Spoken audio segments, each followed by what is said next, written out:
Who will our next generation be? What will they achieve?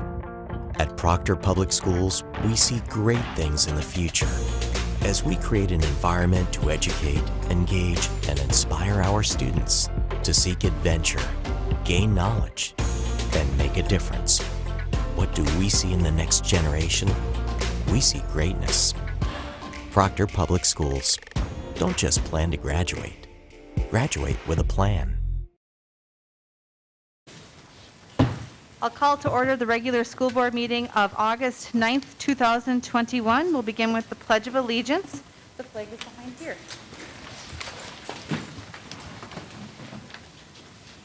I pledge allegiance to the flag of the United States of America and to the republic for which it stands, one nation, under God, indivisible, with liberty and justice for all.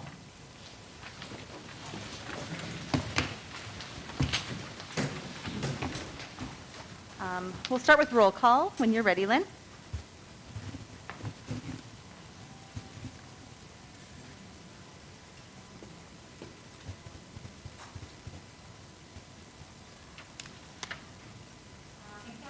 Here.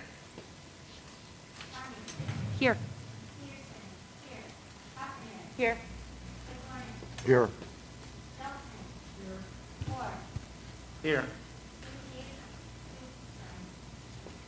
Sorry, if you didn't hear roll call. Better? Okay, sorry. Sydney Hadrick? And Sophia Moran Swanson? Here. Thank you. Thank you. Item number 4 on the agenda is an approval of the agenda as presented in your packet.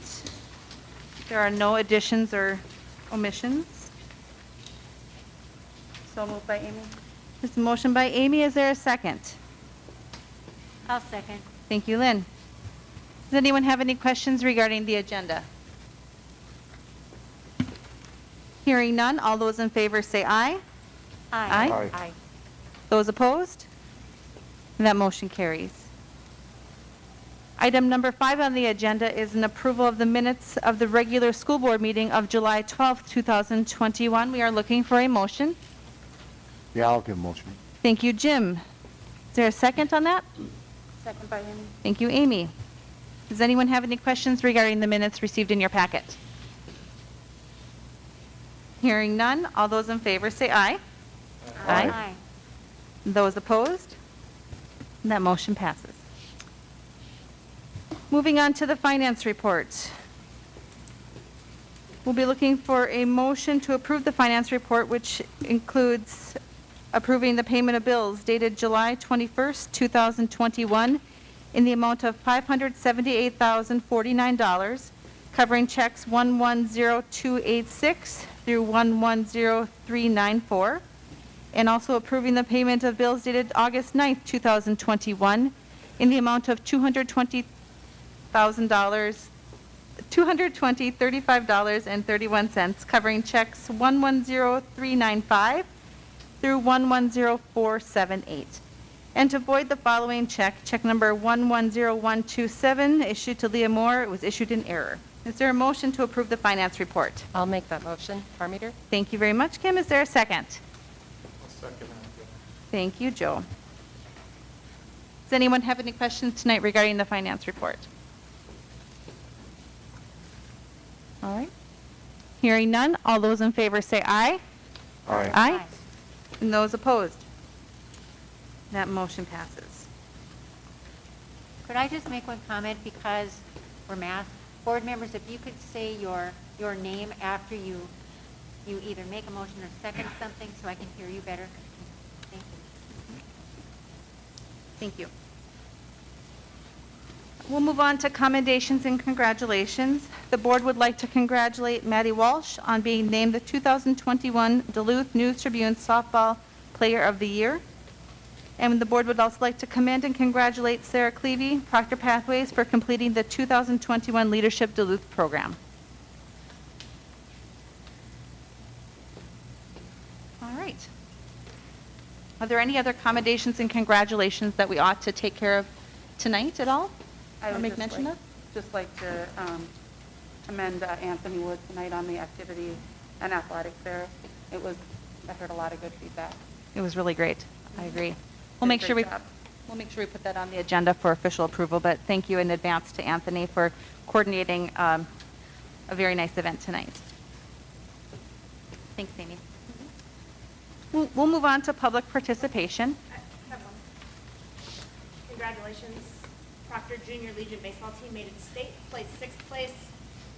Also, Tanner Ross and Grant Walker made Tanner Olson and Grant Walker made the Duluth area All-Star team. Okay, thank you. And we'll leave that, if you'd like to use that in public participation, you can. We'll make sure that we attend to that for the next meeting officially as well. Moving on to public participation, in advance, a reminder that the school board meeting is a meeting in the public. It is not a public meeting. The public participation portion of our meeting is a time where we offer an opportunity for members of the public to address the board. Once we move from public participation, members of the public will no longer be allowed to address the board. As a general rule, the board will listen to members of the public, but will not comment on or respond to any comments made by speakers. The board will not engage in dialogue, though any board member may ask questions. Please do not include the names of Proctor Public School employees, their title or building location in your remarks for your own legal protection and the legal rights of our staff. Issues related to school district employees can be made in writing and can be directed to the Human Resources Department at Proctor Public Schools. Each speaker will have 3 minutes to speak. Speakers may not roll their time to another speaker. Please begin your presentation by stating your name, including the spelling, and who you represent if applicable. In the spirit of fairness to all participants, we request that you respect this format. Thank you for taking the time today to attend this meeting and share your concerns. As we open public participation tonight, please do remember our guidelines. I will start with those people who in advance requested to speak to our district office, followed by the people who signed up on the sign-up sheet. So first person I would like to ask if they'd like to speak to the board is Christine Morrison. Hi, you want me to state my name and spell my name? If you would, please. Okay, I'm Christine Morrison. Christine, C-H-R-I-S-T-I-N-E, Morrison, M-O-R-R-I-S-O-N. Anything else I forgot? No, thank you. Okay, thanks. Thank you for letting me speak and for all your efforts during the pandemic. I appreciate it. I'm here to ask you to not implement a masking policy for the upcoming school year. In a Friday email sent out, it stated, quote, although we were hopeful that we would not see a rise in the Delta variant in our region, that has not been the case, unquote. How do we know this? What are the numbers? I called the Minnesota Department of Health today and confirmed that there is not a Delta variant specific test administered anywhere. Of the positive COVID tests, an unknown number, not all are sent off for further testing to detect Delta. They could not tell me those numbers because they did not know. The health department would not tell me because they did not know themselves. So if you are told that 75% of all positive COVID tests are Delta, it's simply false. So the email went on to say, quote, we feel that masking will help reduce the spread of the virus and keep our students, staff, and community members safe, unquote. Decisions should be based on facts and data, not feelings. And what does safe mean? It's an arbitrary term. There seems to be this trend of hiding behind the CDC's general recommendations and not seeing how it fits our own community's needs. When searching the CDC's website, they also indicated that localities should take into consideration what is happening in their own communities. As of today's numbers, there are currently in all of St. Louis County 8 people hospitalized with COVID, 3 of which are in the ICU. Can we stop and ask ourselves a broader question when we're dealing with all this? What is the real goal we are trying to achieve? And how do we know when we'll achieve it? shouldn't the real goal be reducing hospitalization and deaths? And haven't we long flattened the curve?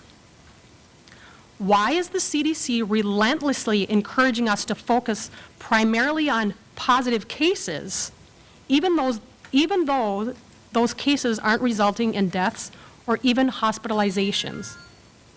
I would highly encourage the board to shift its focus on those numbers instead.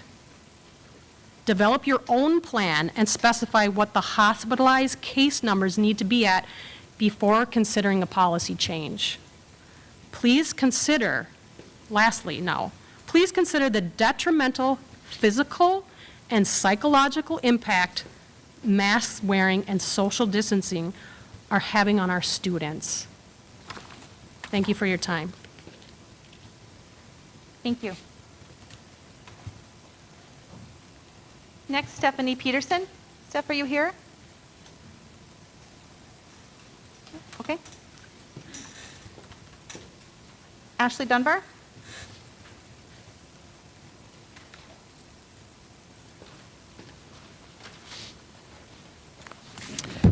Ashley Dunbar, ASHLEY DUNBAR. I want to express very similar feelings to the board as Ms. Morrison here did. I was part of the Rail Safe community call that was held last week. I expressed some major concerns that I took away from that call that were implemented differently than as discussed on the call, one of them being the mask mandate that is in place right now for Proctor Public School buildings. That it was stated on the call would wait until after this meeting when public participation could be considered.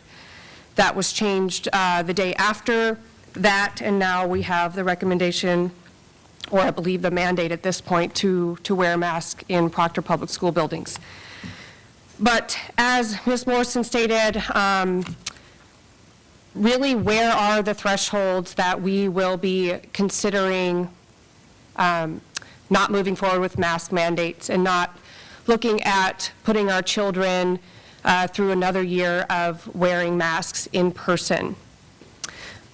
Also on the Rail Safe Committee call, I heard a lot of speakers that spoke speaking their opinion, stating, I think or I feel, and really we need to look at the science. And quite frankly, the science does not support masking, especially of children. It doesn't support masking in the general population. I would like to state a couple of facts that are listed on the CDC website and can be found just about anywhere in regards to risk of death from COVID-19 by age. Through ages 0 to 4, the risk of death by age is 1 in 1.17 million.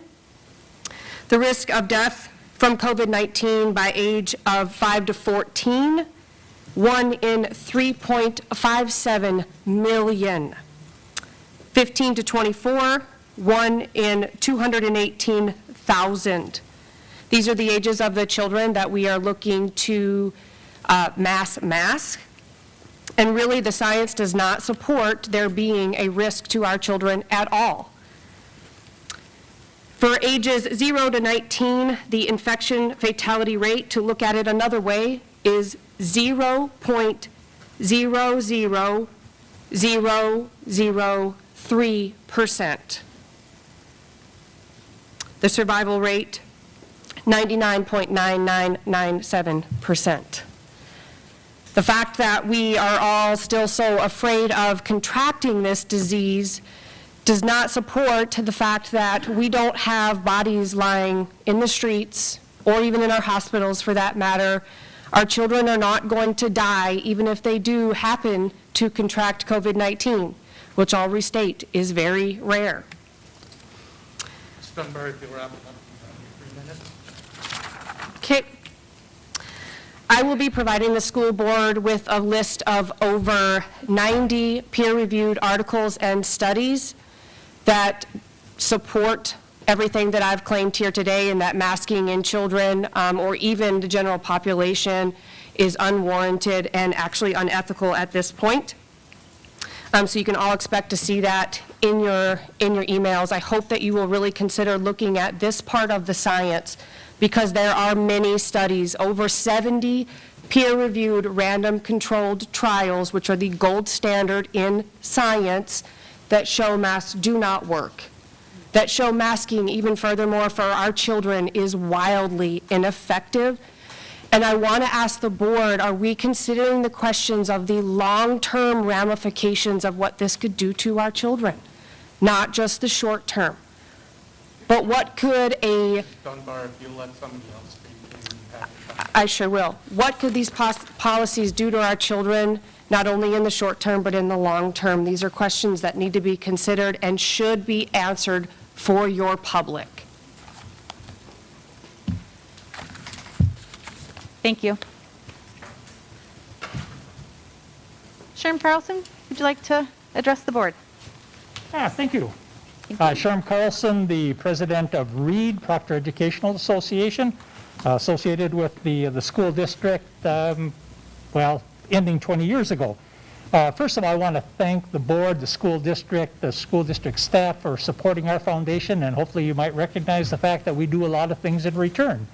That was first and foremost. There's an item on your agenda tonight that requests an event, whether this will be forthcoming or not, amidst the circumstances, yet remains to be seen. But we appreciate your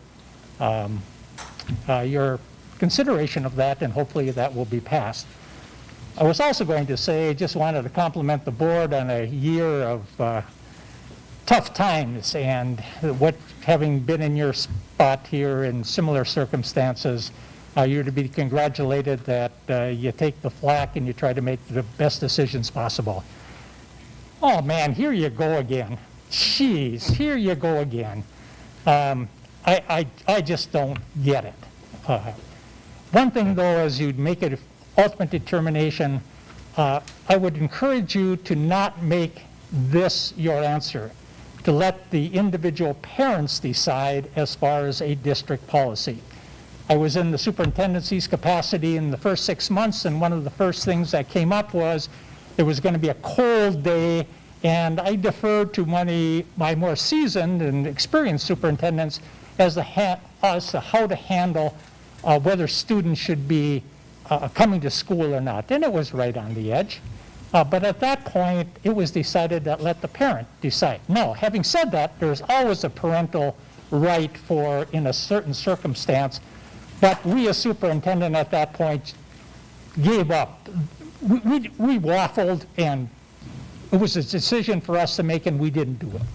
Well, sure enough, I got back to the office, and there was a person that called, and it was a disaster. Johnny was telling Millie's mom that they don't have to go, and now I have to go, and it was a disaster. And the call that I received at the district office said, you know, Mr. Carlson, I think that was the worst decision you could possibly have made. And I said, you know, you are absolutely right, and that will never happen again. So as you go down this path, that would be the only thing that I would suggest that you not do, to put that individual burden on each. And so kids are coming to school, some are masked up, some are not masked up. But that's just from one perspective. And then the other thing that, and again, I don't understand this mask mandate being such an imposition on one's rights. But I also, as a junior high principal, there was this one kid that came to school, and he had the most vulgar T-shirt on. And I says, that isn't going to make it. Well, took the T-shirt, gave him another one, got a call from the parent that says, who are you to tell my kid that he can't wear that T-shirt? And I says, ma'am, did you even look at the T-shirt? Yes, but Johnny's grandmother gave that to him for his birthday, and he should have the right to wear it. Sorry, just if some of this may relate to some of your forthcoming decisions, trying to please all people, I would just, I just hope that the advent of this school year will not be a continuation of where you left off from last year. Thanks for your time. Thank you. Thank you, Mr. Carlson, and I will comment on last year's READ gathering. We've commented on that before to Lynn here, but since you're here, what an amazing show you guys put on last year in the times that we were in. So we always appreciate what you do for us, and we really appreciated that you carried through with your program last year. So thank you. Again, it's a great partnership. Let's continue it. Thank you. It's on. Now?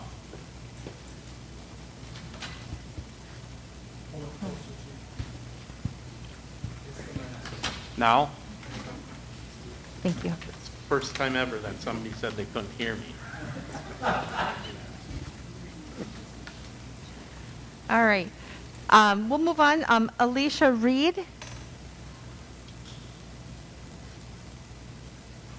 Would you like to address the board? Okay. Terry Dunbar?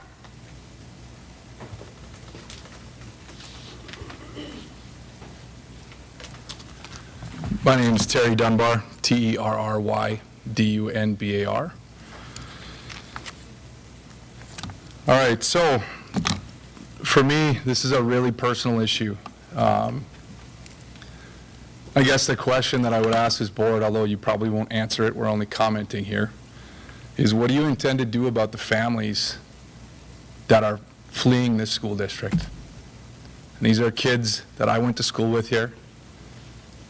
Really good people who volunteer their time in this building and on the baseball field and on the soccer field. The kids all know these folks, and they're disappearing. And if this goes into place, I'm right behind them. Everything I do in this building goes with me. Derek Hoffbauer is a good friend of mine. He's a farmer. He has at least 4 kids. Gone. Over at Stella Maris last year. They're not coming back. Not a chance. Justin Trush literally bleeds on this rink behind you, both of them. The time he volunteers in this building, he's a good man. His kids no longer go to Proctor schools.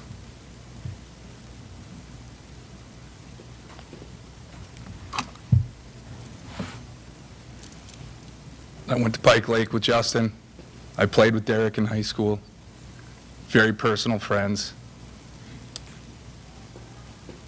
And this board continues to mandate and create policies that are driving away good people. Now I hear enrollment's up here. I find that hard to believe because the people that surround me are gone already. I've spent the last 4 days considering options on what I do. Last year I pulled my kids out with my wife, and the taxation on our family to homeschool those 2 boys, and these are good kids. They're smart. They work hard, they listen, and it was hard. We're not going to do it again. If we have to, we're going to dig into savings, 529 accounts that are meant for their college education to pay for this year. Because of the choices you're making that your idea is better than mine. And that's absolutely wrong. And that's before you get into the infringement upon our health choices, which is not your right. And I beg you guys to figure out a way to ask your staff, who are my friends. It's not my choice to out anybody here. But how many people fear for their jobs to speak in opposition of your policy? I beg you to create an outlet for those voices that aren't your ideas to speak up, because there's a lot more of us than you realize. Start asking questions. Don't talk to us, listen to us. Mr. Dunbar, Please. I'm going to ask you to wrap it up. Yeah. Time is spent. Thanks, Joe. Thank you.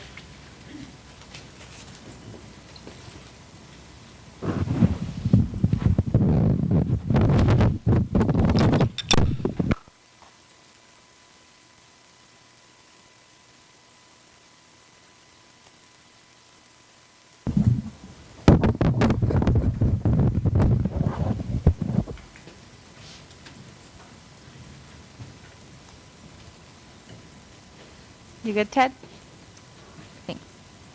Brittany Hardy? Brittany Hardy, B-R-I-T-N-I, Hardy, H-A-R-D-Y.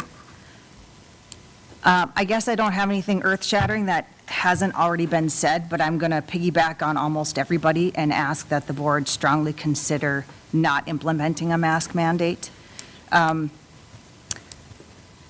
I have 2 children, one going into 5th grade, one going into 2nd grade. I pulled my first grader, the younger one that was in 1st grade last year, and she's now at Stella Maris, and she's not coming back. She's academically challenged in ways that her 1st grade teacher was not challenging her.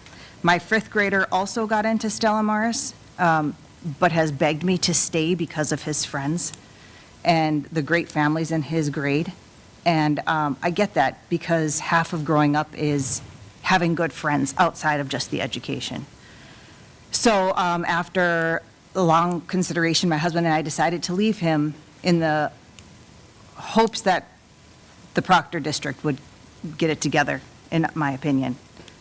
Get together their thought processes, because it's not meeting my standard at this point. If indeed the school enrollment is up, it's because it's open enrolling Duluth students, I can guarantee, because I know of another family that I just learned of that's pulling both of their 2 kids from this district for this upcoming school year. Good people, just like Terry said. They play all sports, they volunteer, they will help with anything at any time, and they're leaving. And you just can't replace that with some open enrolled kid from Duluth, because our buses go all over.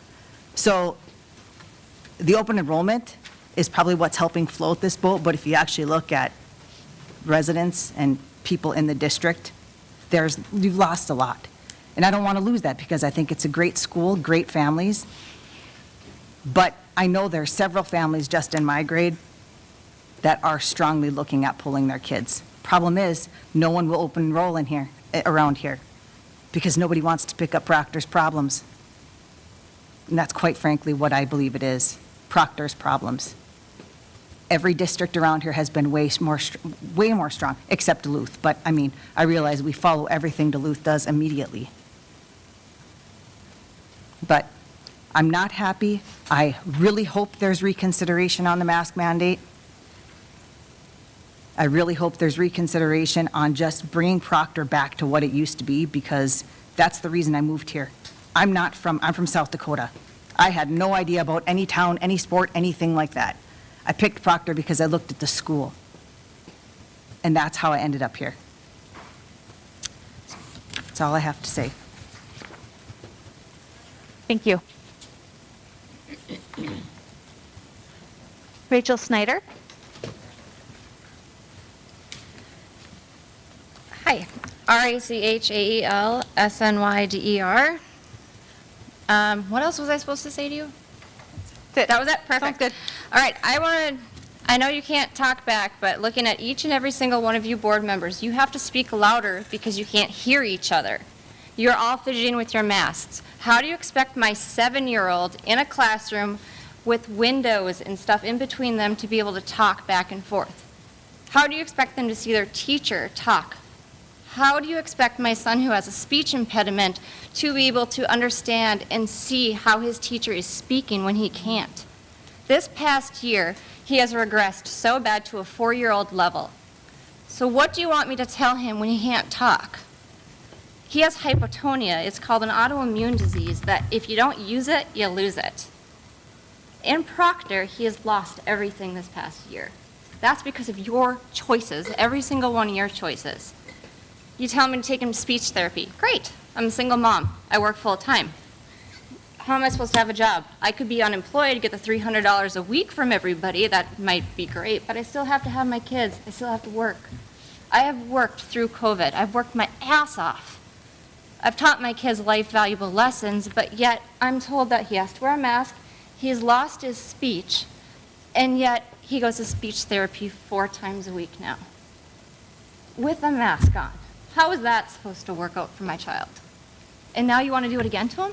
This summer, working with him, he has gone so much better. He's talking, he's excelling. But yes, Now this year again, you guys are evaluating to see if you want to put a mask on them again. So if you want to talk about taking it to heart, yeah, we can do that. But I also want you to look at the science. Look at the science behind it. We've all done it. We're talking about the science. Why do private schools not require masks? I can go into that science of things. I can go into science of what the CDC says. I can go to the science of my job. I've worked the whole time during COVID.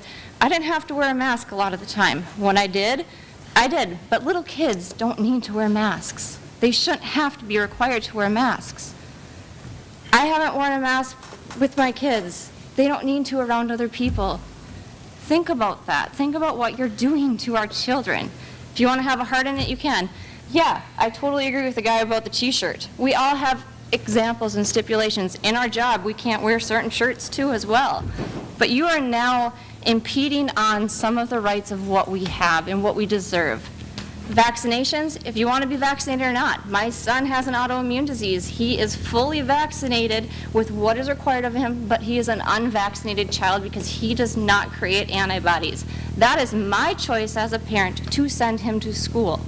Yes, he might get sicker than others, but do you have the right to do that? Me, as a parent, I love my kid. I don't want to keep him home. He was at home sitting on an iPad learning on his own in the past year. I had to work. I had to keep a job. How is that good for him? He's 7. What am I supposed to do? Not work? Where is he supposed to be? Have a mask on? So I want you to really contemplate and think about all the things that you are doing at Proctor to my child. And now we're going to pull him out of school then probably because we have no other choice of what you are mandating to him. Senator, if you wrapped up. I just want you to think about that. Follow the science because the science doesn't make us wear a mask. So thank you. Thank you. Jessica Hansen? I'll go for her. Pardon me? I'll go for her. I'm with her. Okay. What was your name? My name's Becky Carlson, BECKYCARLSON. I just want to provide support to some of the parents that have been speaking against the mask mandate, and I would just like to encourage the board.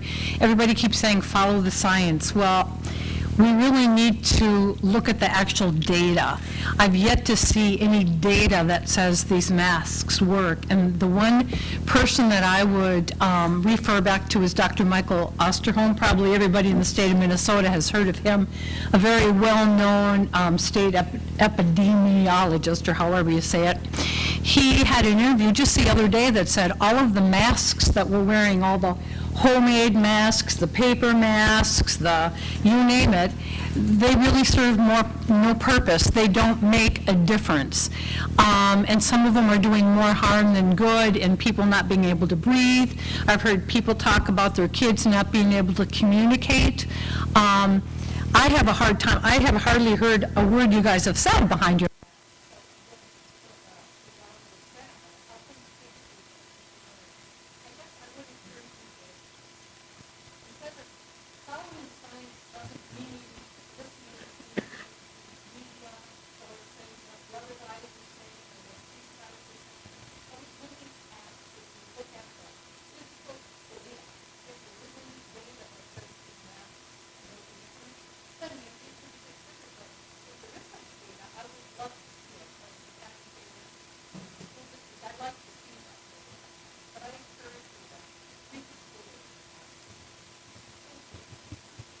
Thank you.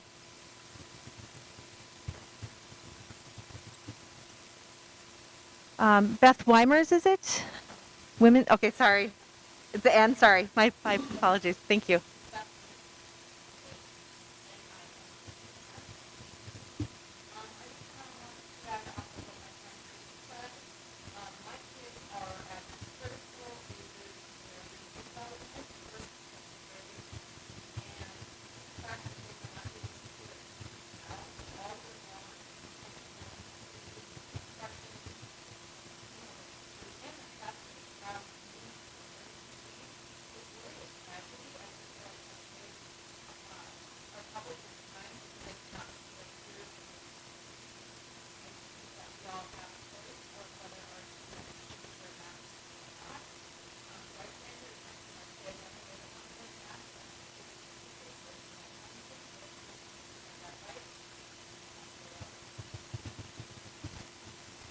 Thank you.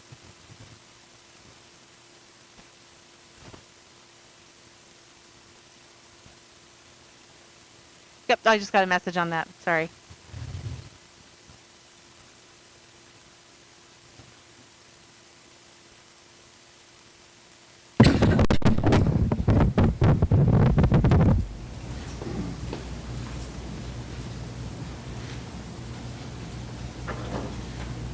Are you able to check it, Ted?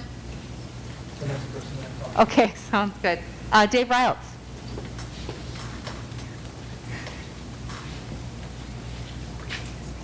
Dave, you want to make sure that just talk, stand up and talk, Dave. We'll be able to hear you just fine. Testing, testing. Okay. Dave Reyltz, Davereyelts. Your time is up with the test. It's not the first time I've heard that. First of all, a lot of people have said a lot of the things that I feel, and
test on two.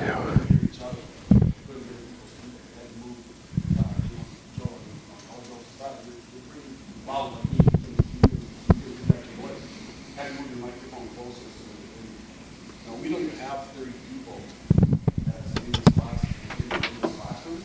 Can you imagine having that?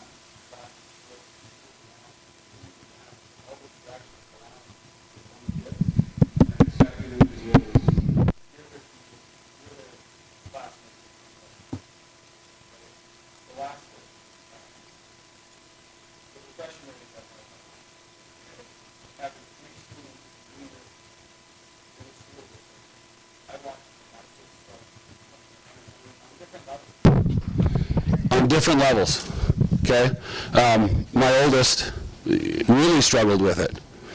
He actually left and did online learning for a while, and when he came back and he was in hybrid, struggled to be motivated academically. My youngest did a good job with it, but he's also the same one that this morning was in tears.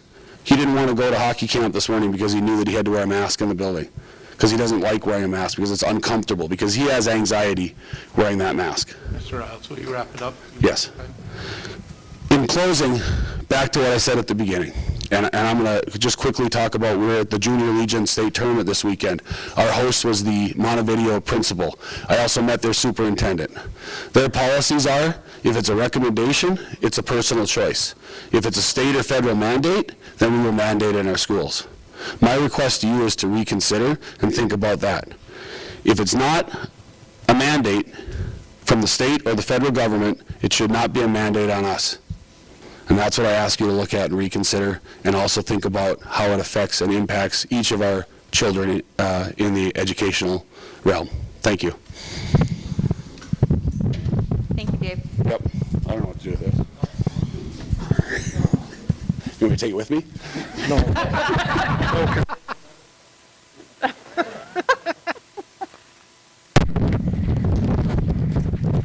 Thanks for your patience as we work through the microphone thing. Sorry, folks. It's all right. Ann Riles, would you like to address the board?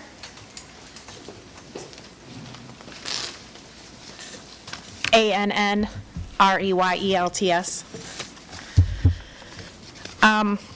I also am piggybacking on everything that almost everyone has said here about the masks and how silly I think it is to make it a requirement. I implore the board to ask yourselves these following questions. Why are we doing things for this that we did not do for influenza, common cold, or other respiratory viruses? Are we prepared as a community to continue with these practices for years to come as the data shows greater fatality rates from the aforementioned? Do we know whether or not used and loaded masks can become sources of enhanced transmission for the wearer and others with specific focus on children? I taught third grade last year. There were masks laying all over the classroom all the time. It was disgusting, and it probably spread more germs than not having the masks at all. Do we know whether or not, oh, I already said that one. What are the impossible long-term health effects of wearing masks as it pertains to cognitive function, social impairments, and psychological damage from normal behavior modifications? As Dave mentioned earlier, I saw psychological effects on my own kids, in addition to many of the third graders I taught last year. It was a hard thing to watch. It was a hard thing to deal with. What are the dangers of bacterial growth on a used and loaded mask?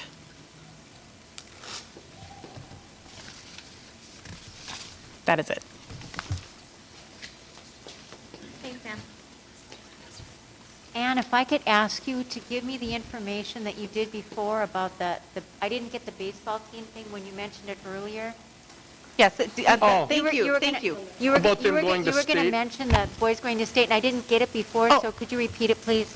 Junior Legion, Proctor Junior Legion baseball team placed 6th at the state tournament this past weekend. And our 2 players. Tanner Olson and Grant Walker. The Tanner Ross? No, Tanner Olson. Okay, I thought you said Ross earlier. I Okay. did. Okay. I didn't mean it. That's Well, Okay. Tanner Ross is sorry to hear that. Okay, so Tanner Olson and Grant Walker, what was their? They were a part of the area all-star team. Duluth News Tribune. Oh, Duluth News All-star Tribune, team. okay. Thank you. Thanks. And I didn't mean to cut you off during that part. I just want to apologize. Outside of public participation, we try not to have the public interject in our meetings, so I do apologize. This is my first school board meeting. It's real good to see you. Thank you for that, Ann. And thanks, Lynn, for reminding, getting that information. I would have probably had to call you, Ann. Okay, Liz Proper, would you like to address the board?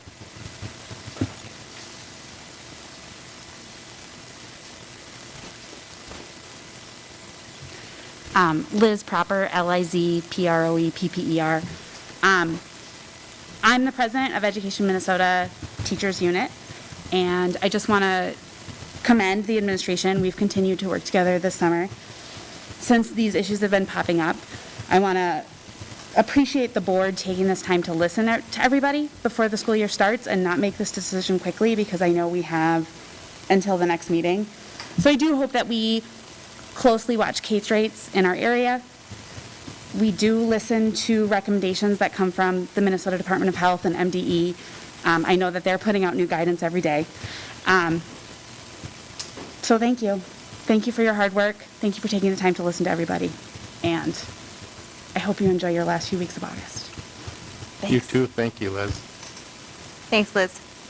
And Madam Chair, if I can, I just want to point out to some of the publics that has spoken, Terry Dunbar, I can't remember if Dave said something, but those of you that have said that staff and faculty are concerned about bringing their issues forward, that's where they go. They go to their union leader who is always able to and always has brought the issues forth to the superintendent and to the board. So if there are people that would like to speak about this and want to remain, I don't want to say unanimous, help me out, anonymous, have them contact Liz, please. That's the way we get our info. Thank you.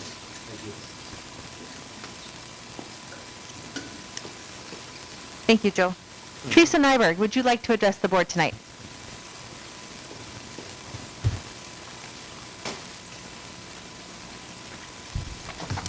Teresa Nyberg, T-E-R-E-S-A-N-Y-B-E-R-G.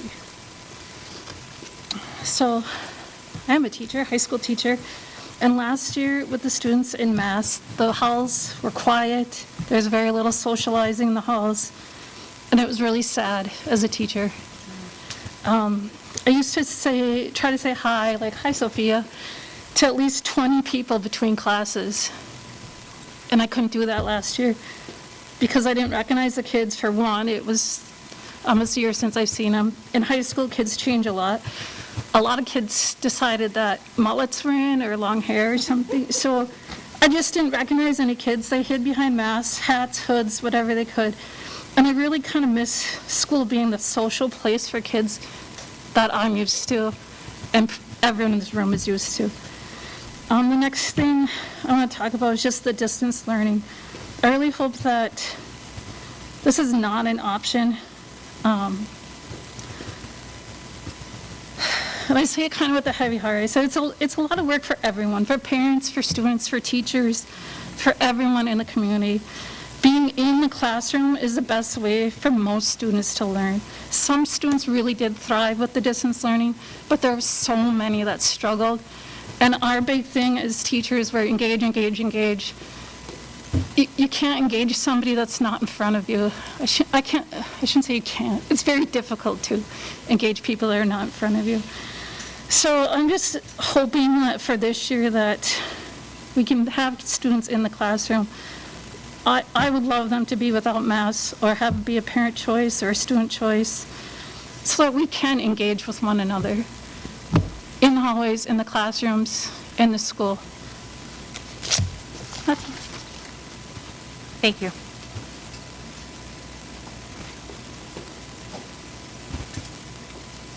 Aaron Sather, would you like to address the board tonight?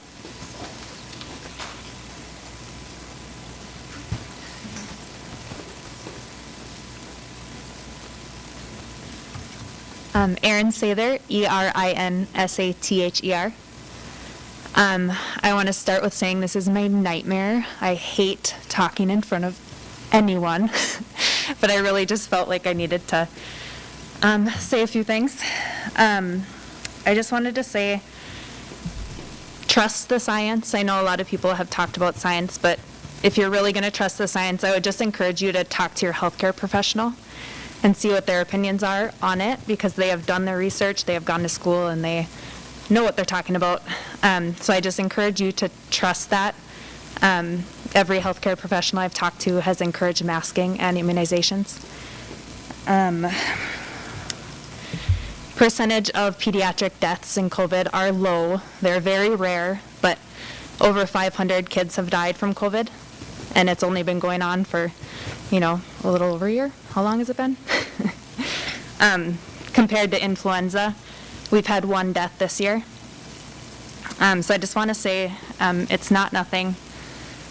It has been forced upon us. It's not something that anyone wants to deal with, but it's here, and we just have to make the best of it and try to keep our kids as safe as possible. So I am all for the mask mandate.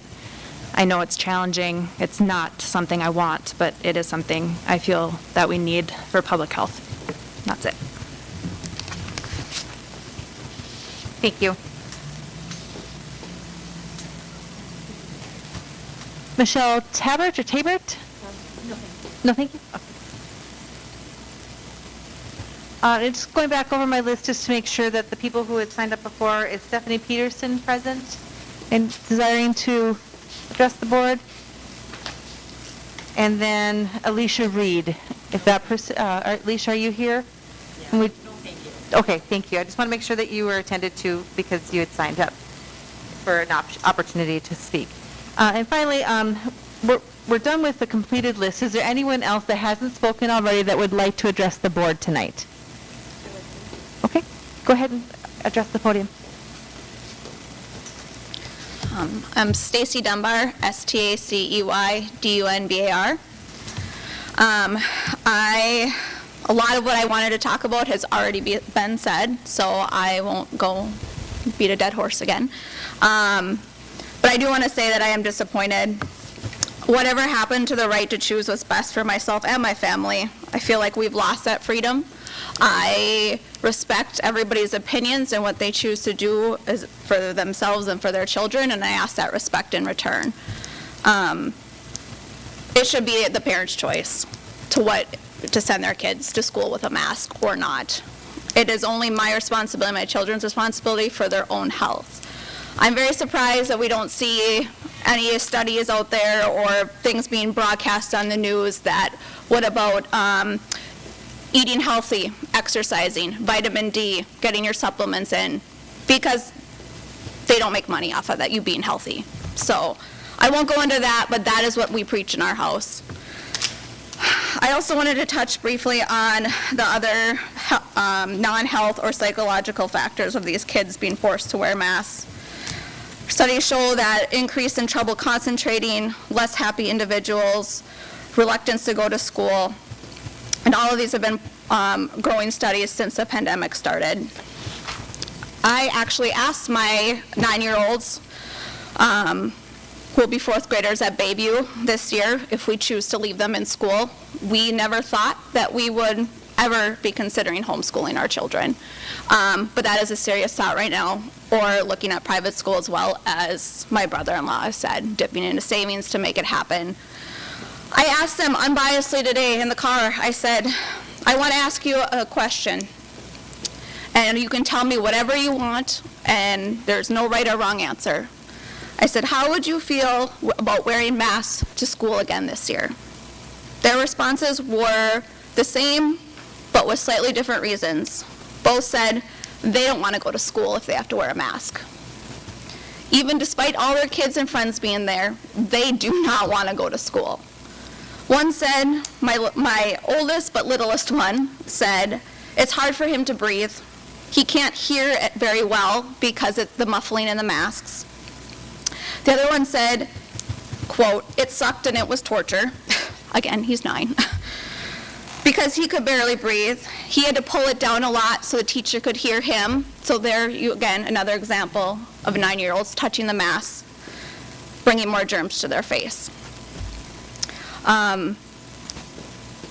This to me are the comments that we should really be listening to as well. When our own children know what's going on and know how they feel, and we should be taking that into consideration as well as the parents. It speaks volumes to me. I also did want to mention, I did attend the Rail Safe meeting as well on Wednesday. And I am curious, and I did write a response back, but I have not heard anything in reply to it, as to how we went from, and I know you guys aren't answering, but how we went from we're going to request people to wear masks in school buildings on Wednesday at 5 o'clock to Friday morning there's signs on our doors saying we are required to wear masks in the building. I thought that was a school board decision. I didn't hear about another meeting that had happened. So I will do that. One last comment is I would appreciate responses in return. I know you are all very busy, but I sent that email last week, and I've not received a response yet. And there was another person who responded on there too with no response. So again, thank you for your time. Thank you. Would anyone else like to address the board tonight? Last call? I'd like to know if anybody would like to speak on this, on comments made by the public here. Does any board member have a comment? Terry, there's a time in our meeting, it's called board discussion and information at the end, after the business part of our meeting, where we do have active conversation. If you'd like to stay, you certainly can. I can say that I do have something written up that I will say at that I time. agree, but that's the time of our meeting, so. I can't hear you. Can you speak up? I have something that I've written up that I will speak at that time. Okay, thank you.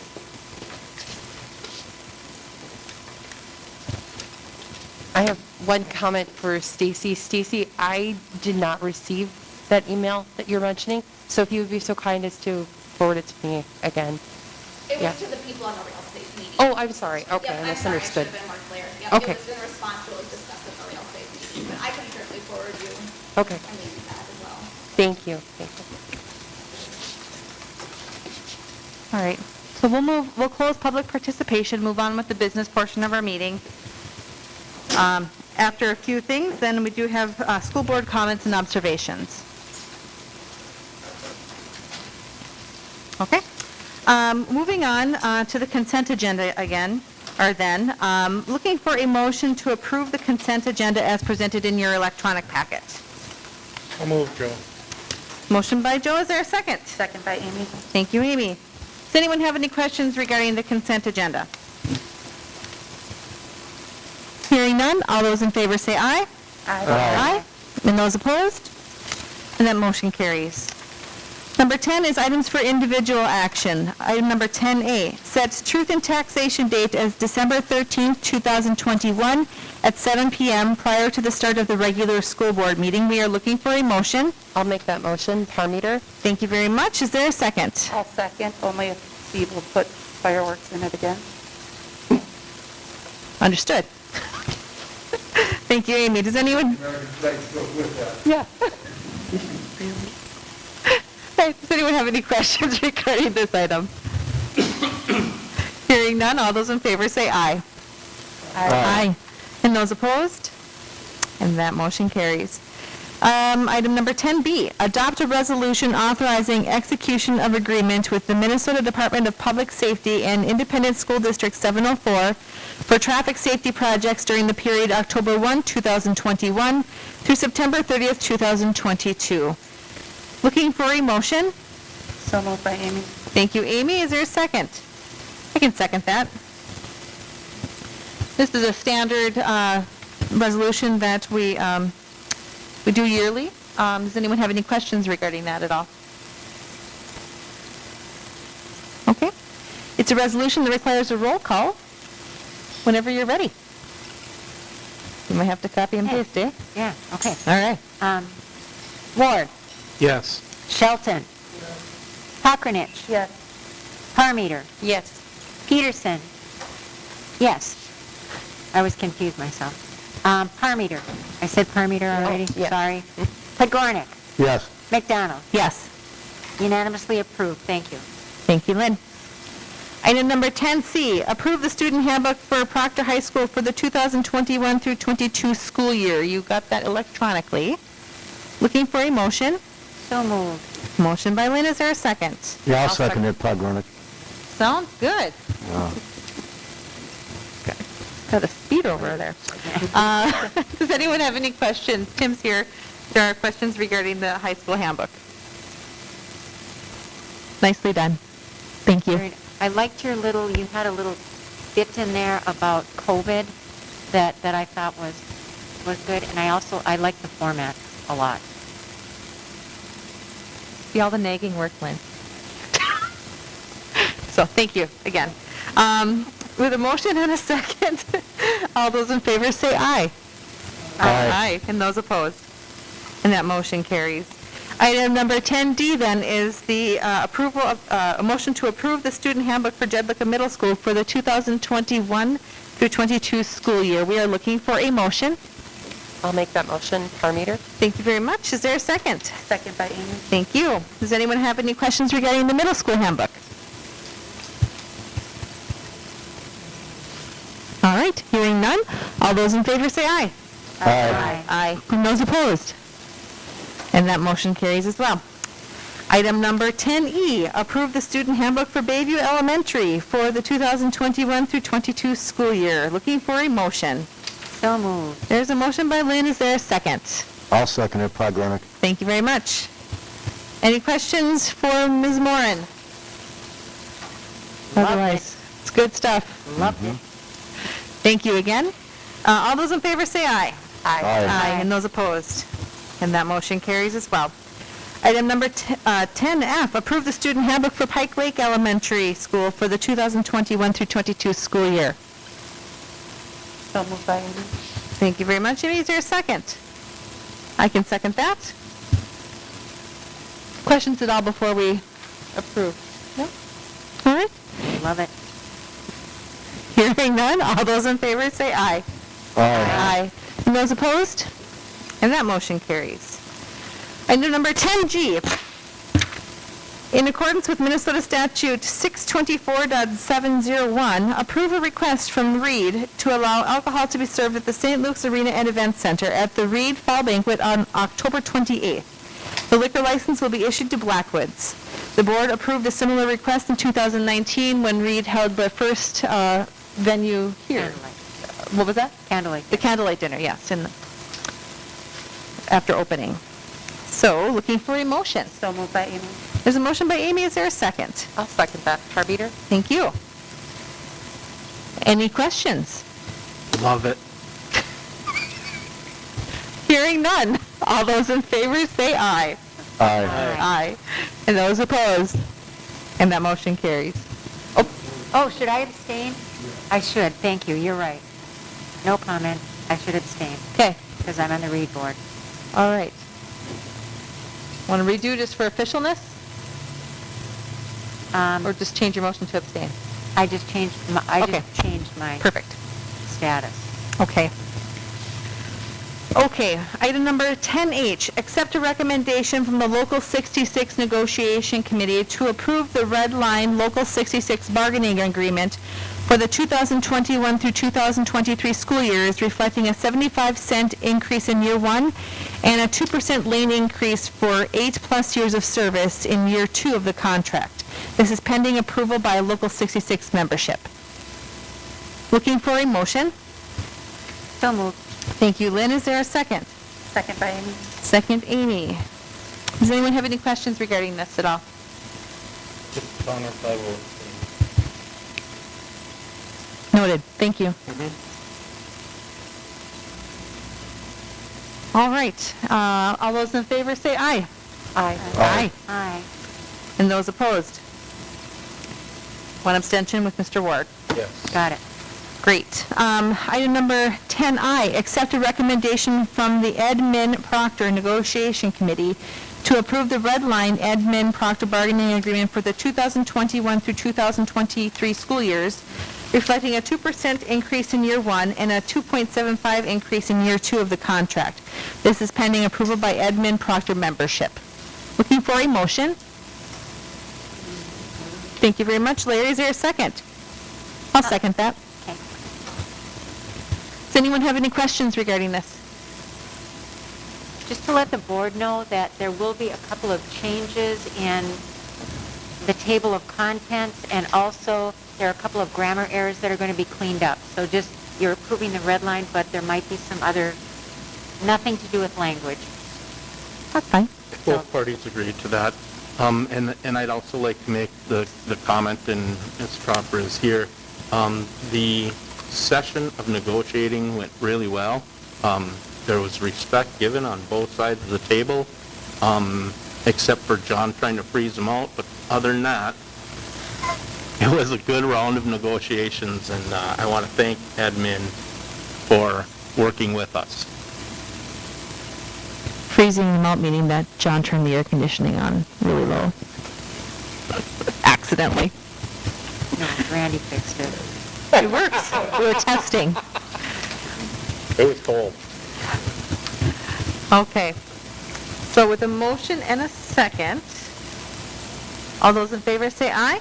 Aye. Aye, and those opposed? And that motion carries. Item number 10J, accept a recommendation from the Administrators Negotiation Committee to approve the salary for the 2021 through 2022 school year, reflecting a 2.45% increase. Note, the administrator contract for 2020 through 2022 left the salary for the 2021 through 22 contract year open for negotiation. So this is just completing that contract, period.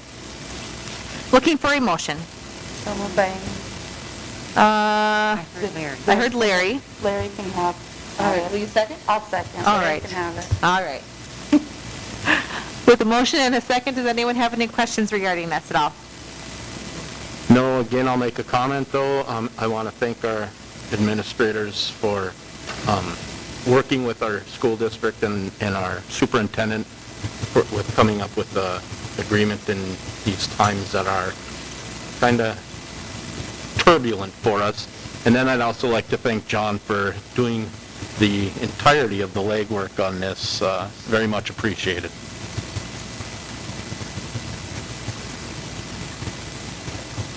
Thank you, Joe. All right, with a motion and a second, all those in favor say aye. Aye. And those opposed? And that motion carries. All right, last one, item number 10K, accept a recommendation from the Bus Drivers Negotiation Committee to approve an hourly increase of 50 cents an hour in year one and 60 cents an hour in year two for the 2021 through 23 school years. This is pending approval by bus drivers. Is there a motion? So moved, Joe.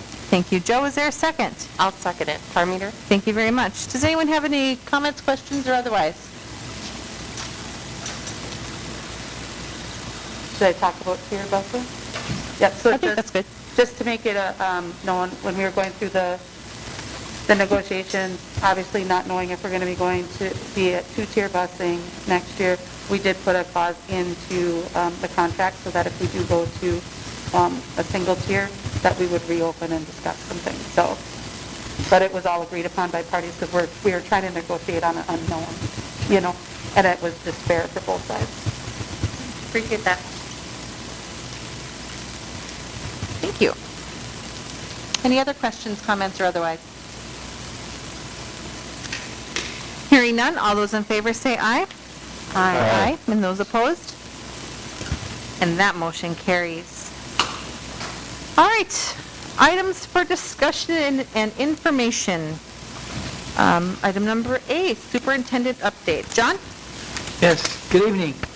Well, the start of the school year is right around the corner, so these are the times where we are in earnest looking at our classrooms and teachers. I think we've done all of the hiring that we need to do. We do have quite a few new hires. And so I'd like to talk a little bit about what's going on with curriculum instruction first. I know that Diane, Mark, and Gina have met with elementary art teacher to prepare for next year. And this will be a brand new program for us, elementary art, because it's required now beginning this year. So Gina's done a good job, and so have our principals in figuring out what this is going to look like. And then Tim and Gina also met with our new business teacher to discuss the future plans with what's going to be going on.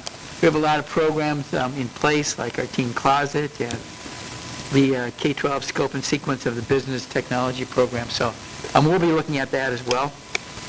I know our elementary teachers are updating their data walls, and then this August, our site principals are preparing plans to implement targeted support for our new summer school program that's going on. So those are some of the things that are happening with in curriculum and instruction. Management and leadership. I attended the summer seminar for superintendents at ART. That's where all the regional superintendents meet. We had a program in place and that dealt with legal issues and other things that impact school districts. in a common reflective area. Lori and I have been working on our agenda for the all-class, or the all-staff welcome back. The event begins at 8 o'clock in our high school auditorium, and following presentations and welcome, we have a guest speaker, Jody Paul. And I'll be sharing more of that information with our board coming up, and certainly Gina and Mark Hagemeyer have been working with us on that agenda as well, and all the directors and principals have. I'm currently working with Carly and Aubrey Mackey, as well as St. Luke's, to bring a vaccine clinic to our school, and we do have one scheduled for August 12th at the high school, and St. Luke's is going to be conducting that. We did have an exciting thing happen. It's rather quick. We received a $640,000 three-year grant from St. Louis County to bring mentors to our school. And those mentors are designed to check and connect with kids who might need some help re-engaging in school. Perhaps they're in jeopardy of dropping out. And this is one of the main goals of St. Louis County's program, is to keep kids in school.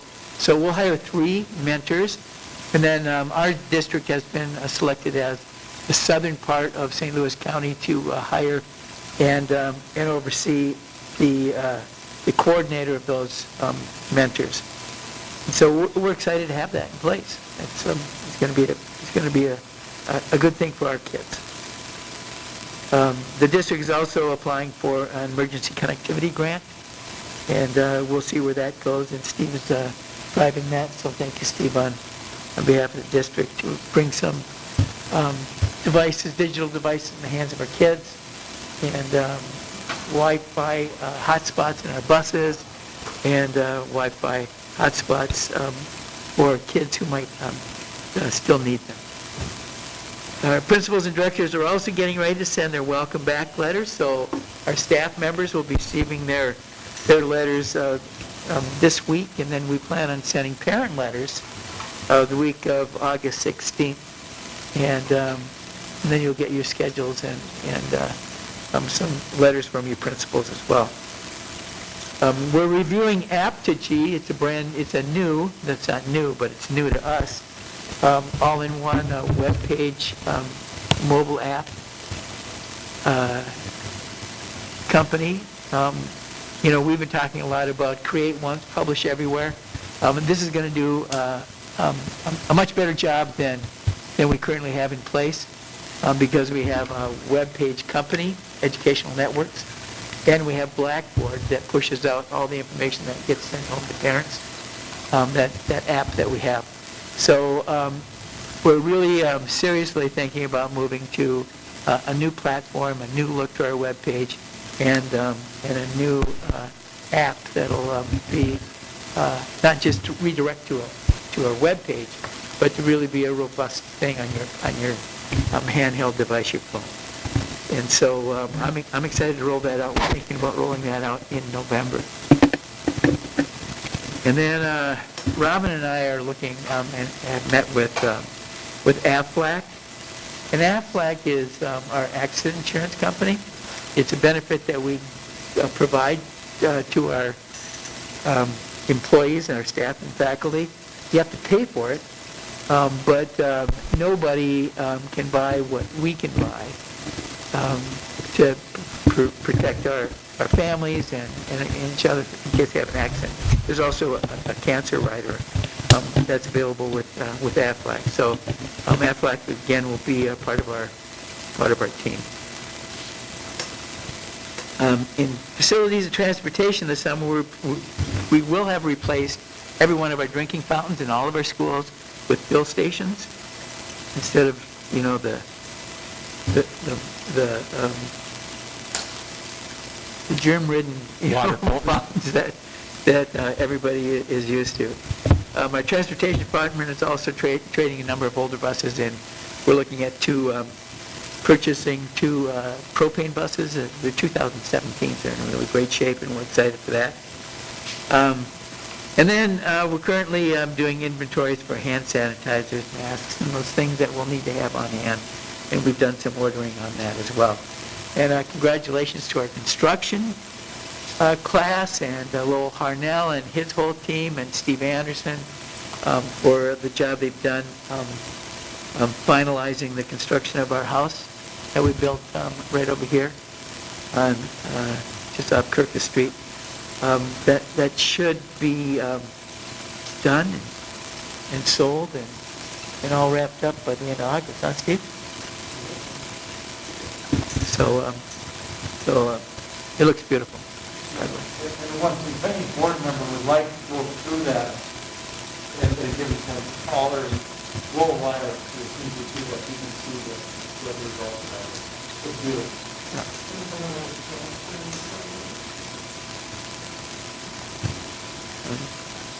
Our high school continues to be the number one developer of property and building houses in the city of Proctor. It's a pretty amazing thing, so I'm proud to be part of that. For community involvement, on August 4th, we had a first rail-safe meeting to discuss coming back to school. Certainly, the conversation centered on masking, and I appreciate the input that everybody had today relative to their feelings about masking. So I certainly don't want to be wearing masks, and I know that obviously a lot of people here don't want to be wearing masks as well. We did have the Timberwolves youth basketball camp at a secondary campus, so that was nice to see, and it was really well attended. And last but not least, I just want to compliment Just Kids Dental. And Just Kids Dental provides, at no charge, fluoride treatments, fillings for our kids in our elementary schools.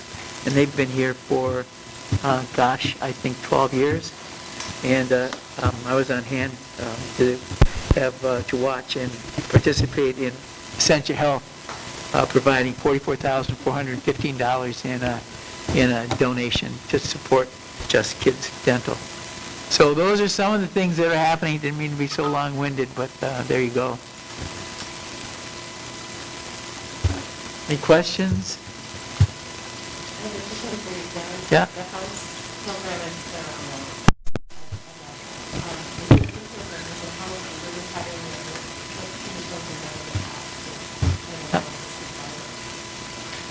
Well, the problem is it was, the real estate market has been something of a boom. So before this was even wrapped up or close to being done, we had offers.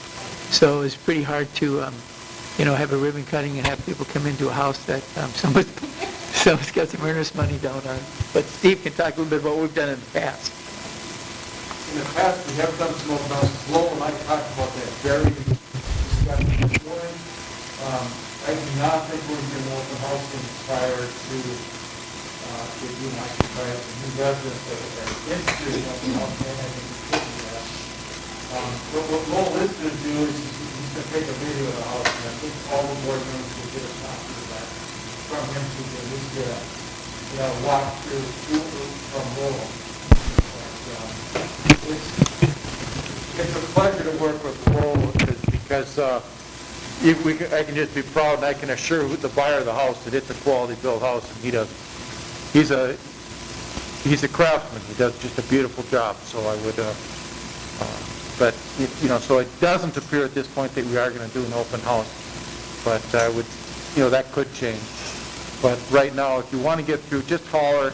He's more than welcome to get you through. I'll get you through. Somehow we'll get you through that house so you can see it. But one of the things he wants to do is make sure his students see the completed house. And that's just one of his priorities. So we'll do what we can in this market in a short time. We literally had the plumbers there on Wednesday. We had 3 plumbers in the house on Wednesday to an appraisal on Thursday morning that passed. And we haven't seen the final dollars. But, we crashed that thing Wednesday because we had a deadline and I shouldn't say we, I can say Lowell and his crew crashed it and performed, it was just amazing. I happened to be there. We pulled 2 trailers out at about 8:45 and the appraiser came at 9. So he does a marvelous job. And I would certainly encourage you to sneak through there if you can. I think a video walkthrough would be quite entertaining, you know. I imagine Lowell opening it up with, hello, and I built this house in the middle of a pandemic, distance learning with no students, or something of the like. You know, that's what his video teaching lessons were always like. And so, yeah, I think that'd be great. You know, he would probably take the time to show little things and special features, just like he was right there, and that might be just easier. When he does that, we also use that as a marketing tool for the next player. So they can kind of see what he had last time. If we end up in this particular circumstance where we have a fire before it's complete, we'll talk about that. Interesting. Good idea. John, did you have anything else on your update? No. Was that it? No, thank you. Timberwolves didn't draft you? No, I was there, and they looked at me and said, okay, we'll move on. Joe? Does anyone have any questions for John about his superintendent update that you'd like more info on, or? No? Okay. Item number 11B, update on COVID-19. We continue to meet with superintendents and county health educators who share information with us. Aubrey Mackey is St. Louis County's public health educator that works with our schools. And so Aubrey was on the call with our Rail Safe Committee. And I'll just reflect on what Stacy was talking about when I think one of her concerns was that when we talked about at Rail Safe going to masks and having it either requested or required. We talked about requested, and the more we talked about requested, the more we felt like St. Louis County is requesting their employees to wear them. And when you request an employee to do something, you're more apt to get compliance with that. And so our concern is that if we requested people to wear masks, that they wouldn't. So we required masks, and we expected everybody to wear masks, but that's what our concern was. And when we rolled this out, it was beginning August 9th through our next school board meeting in order to protect the staff that we have in school. And to Dave's point, we're not requiring athletes who are engaged in practices to wear masks. So we did look at some opportunities for our kids to really still be involved in athletics and not have to wear masks and the encumbrance of it. Everybody understands that that's no good. I mean, we watched, kids play with masks all year long last year, and we understand it wasn't a good deal. So that's the reason why we moved from recommended to required. As we looked at Aubrey's report, last week we had 127 cases in St. Louis County, and that's 18% up over last week. 10% of the cases this week were not age eligible for vaccines, so a little bit in younger kids. St. Louis County's test positivity rate this week was 4.6, and that was up from 3.8 last week. And so those are some of the things that we see starting to creep up a little bit. 3 weeks ago, we had an infection rate of 0.62. we were excited coming back with no masks. And as we keep an eye on things and we don't just, make things up, we certainly do look at the data. And so for all schools, for the week of July 11th through the 24th, 6.9, our infection rate was 6.9. And in our area, it was 4.49, which is, we'd be screaming and laughing if this was last year. But we've gone from 0.62 to 4.49, and then the weeks of July 18th through the 31st, we creeped up to 8.57. So our mission is to stop this and get to a point where vaccinations have increased, to get a point where we can somehow stop the climb of this thing and get back to not wearing masks. I don't think we'd be wearing masks if we were at 6.2 or 0.62 as it was a couple weeks ago. So I'm keeping the faith that if everybody do their part, wear masks, get vaccinated, and slow the spread of this, we'll be at a point where we can comfortably come back to school and feel safe. So that's what we're seeing, that's what I'm seeing, and that's the information that I'm bringing to the board right now. And certainly, no one wants to be in the position we are. I think we're in a much better position than we were last year. Last year we didn't have vaccines. Last year we had no hope other than, gosh, I wish there was a vaccine. Now there is. And we're doing everything we can to do what we know helps and makes a difference, just using the science and data. So that's where we are with COVID-19. Hopefully we can get to a point where we're not required to wear a mask and we can bring our kids back and feel very confident and safe, that they'll be safe. Jen, can I ask a question for a point of clarification? Sure. Of John? It's nice. I just want to, he talked about from recommended to required, and you used the term we decided. Who was the we the rail safe, or was the we the school board that decided to go from recommended to required? Well, I think the discussions at RailSafe with Jen and some of the other members at the committee were kind of pretty firm. But regardless, I guess I'll clarify that. I'll clarify that. The overwhelming consensus of RailSafe was that masks should be worn. Aubrey Mackey suggested the language that St. Louis County used as a suggestion. It was talked about at the meeting. But the overwhelming answer was that masks should be worn starting today.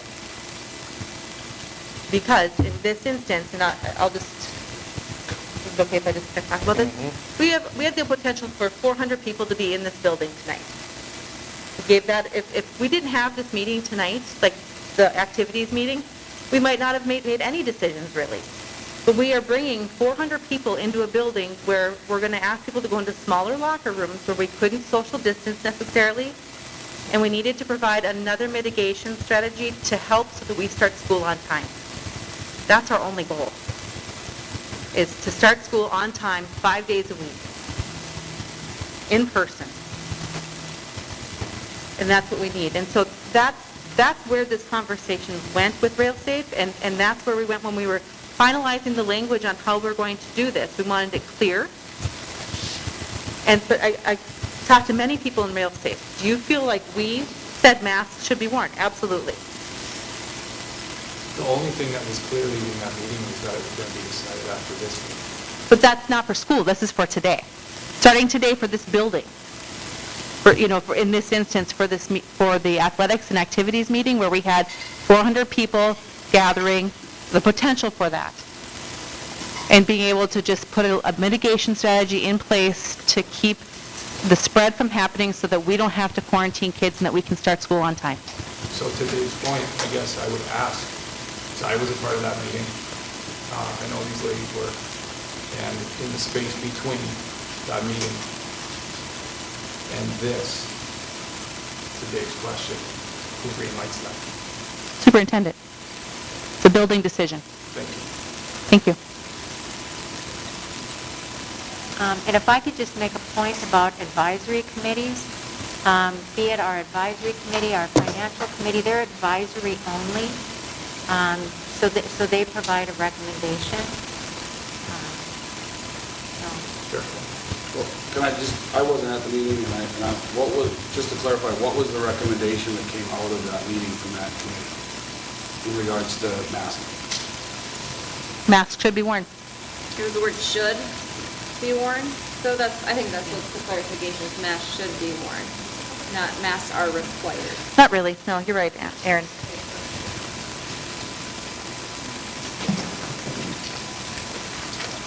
And I'd like to comment on that also.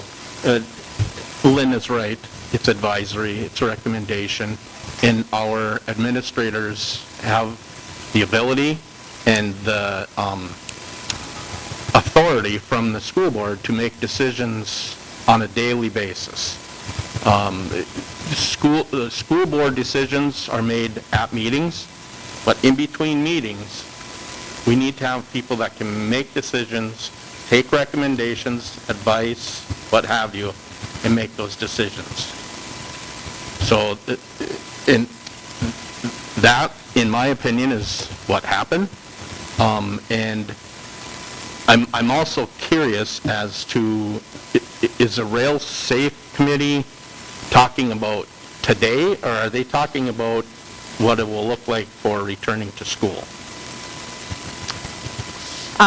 We said it's kind of early to answer what we're going to do for the return to learn. We're hoping that corrective science balances this out, as it should. But the question was in, I have my notes right here, to mask or not to mask, and the points were the activities and athletics meeting, this board meeting, and just in general in our public buildings before we return to school. So, and I'm just going to throw this out there, my concern is this, I don't want to call it an uprise, but this pushback already when we're not returning to school as of yet, as our numbers increase, us wanting to come back in person, that's what everybody, those of you that were at our school board meetings last year, via the Zoom meetings, that was the goal. Get our kids to school in person. Our numbers are rising. We're trying mitigating methods to make sure that we get our kids back to in-person learning. So to see pushback on that when we got beat up so bad last year, and you all know it, and the goal was in-person learning, and we're trying to get there. Now, I will ask Mr. Engelking that as we come into the next meeting deciding what it will look like for our students, our staff, our faculty, let's receive the science as was spoke about here. Receive the science so we can read that, we can study that, and we as a board will then make an educated decision based on the science. And I've said that throughout our meetings last year, my decision will be based on science. And I'll tell you this, although they'll probably kill me. I have a staff member and a student at home that would probably like to beat me in my sleep because they don't want to wear a mask while they work or while they're in school. And they voice that to me quite frequently the last couple of days. So I get it. I'm hearing it all the time. They also understand that I have to make a decision based on everybody, our students, our faculty, our staff, our volunteers, and I have to base that on science. And that's, I told admin at our negotiations, my vote will always follow the science. So I would like to receive reports on that science and base my decision on that. Well, I just want to thank you guys for actually being willing to engage us a little bit in discussion. I know you said that you didn't want to, but this is such a big issue. It's very important. It is really nice to have an actual conversation. It's really nice to be able to ask a question and receive a response. To feel like we can engage in robust debate, which hopefully we all agree that does come down to a more educated decision from any side. So thank you for that. Thank you for being willing to answer a question and give some personal opinion on things and listen to some additional comments, because frankly, 3 minutes is not a lot of time. And I think most people here are just advocating for parental choice at this point. I respect anyone's decision that feels it's safest for them to still be able to wear a mask or to get a vaccine.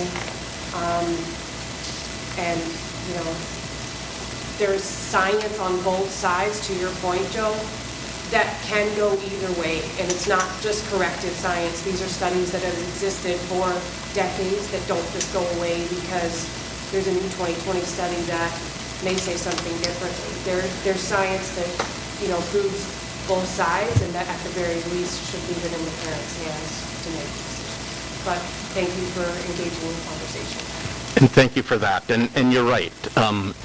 As I study the science, I can see it one way today and another way tomorrow. It's been that way since COVID came on board a year and a half ago, came to the United States. It just changes. My work has not given leeway. I wear a mask every day because that's what I'm required to do. So I get what you're saying, and I absolutely know that there are, oh, sorry, Ted, that there are opinions on either side, but also the facts on either side. There's also that, and it's just a matter, to me, of weighing those. What's troubling to me, to a person that bleeds green, is to hear people that I think bleed green talk about taking their kids away. And it's every parent's right to do what they want. It just hurts me to the core, and I just don't like hearing it. And that's just my opinion, and that's just my pain, I guess. So I understand as a parent, you doing what you think you need to do. Just know that it hurts. Dave knows that. Dave is not a original rail, but he's a rail. Plain and simple. And he knows him and I both bleed green, and sometimes that green flashes, but it still is the same goal. So thank you. Thank you, Joe. I think other board members may have other things to comment during discussion, or do you have things that are more right now? I mean, I guess I'm fine either way. Mine are related to kind of the same thing, but I can wait till board members. All right, it doesn't matter to me either way. I mean, just for, I think mine's more, no, it's okay. So I just thought it was time to talk about COVID. Yeah. So I know this is, I mean, people are, but I really feel like you're talking about this is important. The burning question is, why are we focusing on cases and not focusing on the actual people that are in the hospital and those numbers? Why aren't we doing that? Has anybody asked that question? And I think that was really clear, that we want consistent education. We want your kids in the buildings as long as we can, and without disruption. What does that have to do with the rising cases in the hospital? I mean, we're just talking about cases in general. So why are the cases important if they're not causing death or hospitalization? Why do we keep chasing our tail with cases when COVID's going to be here? Why are we looking at cases?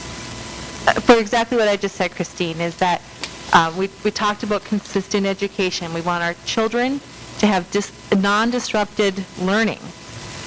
Pulling our kids out for 10 days is going to cause disruption in learning patterns. Why? That's not answering my question. Christine, I'll answer it for you. And it's the reason I have to wear a mask every day at my work.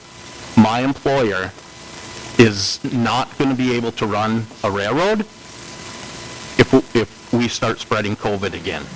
Plain and simple. Yes, if there's deaths, but. No.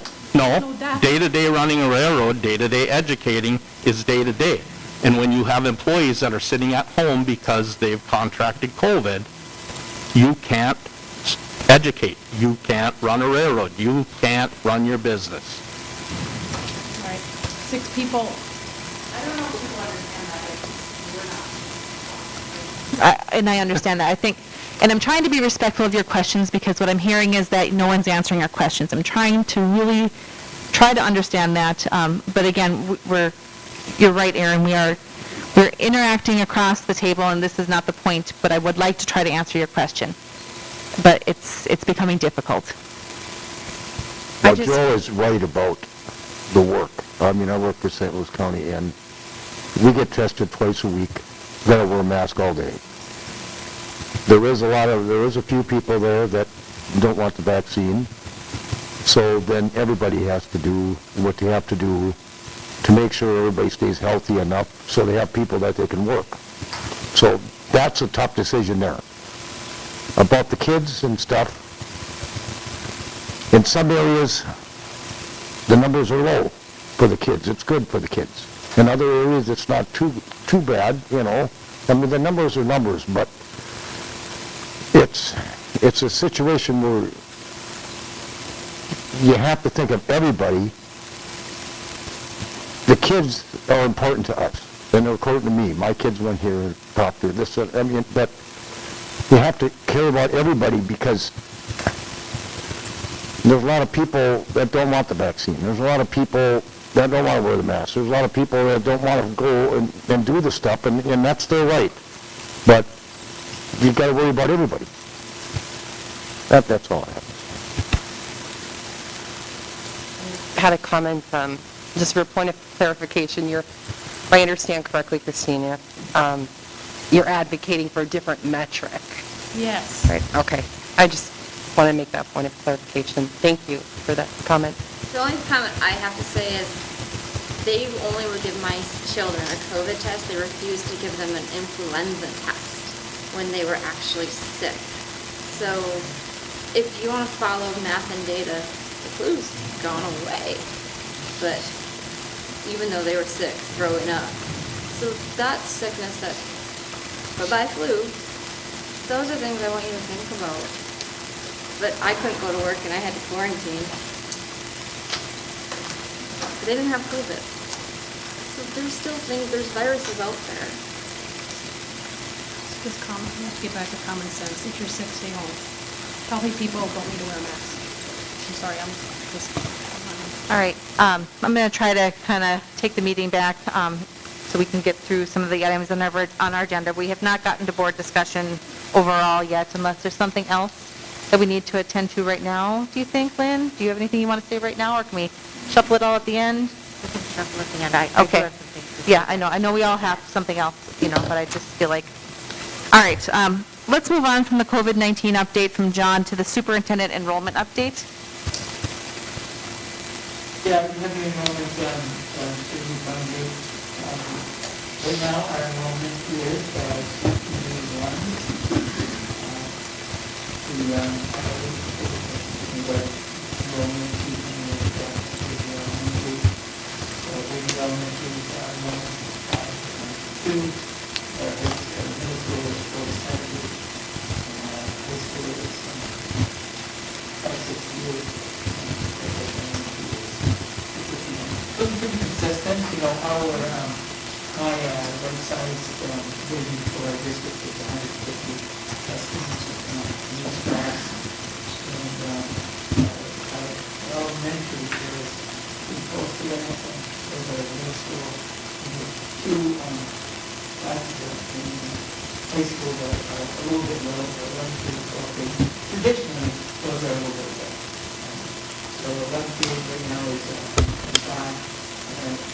Graduating class girls, 137. Okay, thanks, John.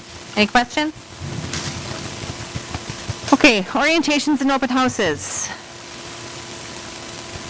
Yeah, you received the orientation and open houses in your,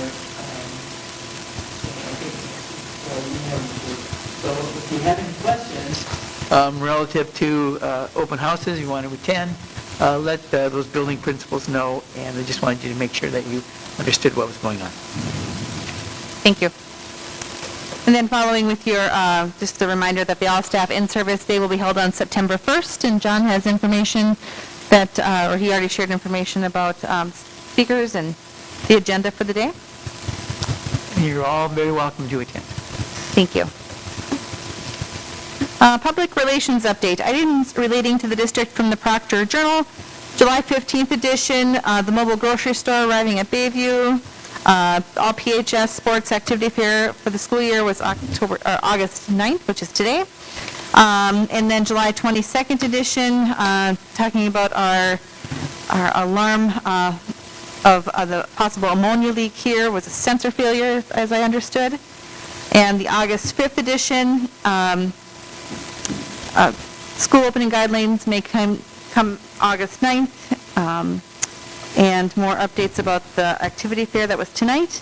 And from the Duluth News Tribune, the July 24th edition, Walsh, Tough as Nails, Proctor Sophomore's Competitive Nature Drives Her to Excel, and that was Maddie Walsh, of course. Item number 12, reports. Any school board committee reports of things that have happened over the last month other than negotiations? We just had an activities committee meeting this past week, but I did not submit a report yet, but I will for the next board meeting. No problem. Thank you for that, Amy. Anything else? Okay, we're on to communications then. School board comments and observations, the moment everyone's been waiting for. Does anyone want to open? I can. Thank you. All right. So I hope you guys can hear me all right. So I typed this up, so I'm going to read it just as I did, so some of this might seem redundant. But first of all, I want to state my opinion regarding the masking here at the arena. In my opinion, I think it was a reaction. Duluth schools made an announcement about masks. In combination, we had the activities fair the same night at our school board meeting. A sign went up stating that they were required. But they were not required for everyone, just the spectators that can easily socially distance while calmly sitting. On the other hand, we stated athletes who are doing strenuous activities while not social distancing do not need to wear them. In addition, spectators are more likely to be of the age that have received their vaccine. Please let it be noted and recorded, I'm not stating I want our athletes to be masked, but rather I'm pointing out we're not really following the science. Furthermore, as educated people, if we were told by our health officials as this is a way to stop the spread of COVID-19, we should have questioned it, as I am questioning it now. During RailSafe, members were told no decisions were going to be made on masking for the school year. Yes, school year can be equated to classroom education, but in our efforts to build trust with our community, this can be perceived as my voice didn't matter. Maybe instead of saying that we have to fully mask at the rink now, we could have just done it for this event, such as the gathering tonight. I equate my life's moments into songs. It helps me remember things and reflect on the happy or trying times. My song for this time frame is The Land of Confusion. If you know the meaning of it and look it up, you might find it to be ironic. But the news and the media make things more confusing, and they don't really share all the data and facts. We have the CDC and other health organizations telling us masking and vaccines are the answer to our COVID-19 problems. Yet fully vaccinated people are still getting COVID-19. Not to mention we are assuming it's all the Delta variant around us now. Yet the CDC and state labs are the only ones that are capable right now to test for the variant. Next year, we're going to have a new variant because it's going to mutate. We know that. Science tells us that. We can believe that science. But does that mean for every year going forward, we're going to have this same conversation and argument? And are we going to have the same fears? Proctor School District offers 40 activities for students. We have pathways for career guidance, and we know people want to attend Proctor. We are leaders. We are rail strong. People see that we are ahead in many areas, but if we continue to follow without doing our own research, we become followers. We have heard from the public tonight, and I thank them for coming here and sharing all their information. As board members and administration, it's our duty to read and research everything presented to us tonight. We owe it to ourselves, our students, our staff, and community to see both sides of this science. The reality is, as we sit here, board members, we have touched our masks more than 33 times. Then we touch papers, we touch the tables, even our computers, and we're adults. And I'm willing to bet a child will do more. Maybe put that mask in their pocket for lunch, take it out, or use the same one in their backpack from the day before. There's always two sides to the science of masks. Right now, one says it's going to save us and solve our COVID-19 problems. The other says that it really doesn't matter because this is an airborne infection and it still goes through the mask. Science, by definition, is done in observation and experiment, and it's done over time. COVID-19 knowledge and understanding continues to evolve. I challenge everybody on this board and listening, dig a little deeper than the face value on the screen presented in front of you daily. Many of us are scared and we're afraid of COVID-19. Our news and media make it the land of confusion. However, we all know that knowledge is the key in reducing fear. Fear within ourselves and fear for our colleagues. I ask the board members to educate themselves on both sides of the masking argument before you come to the next board meeting, leaving your personal feelings out. Also, look at the masking policies at the school around us, including what Hermantown's decision was tonight. Also look at the data and the stats. Everybody that is sitting in front of you and listening in, you owe them that. Thank you.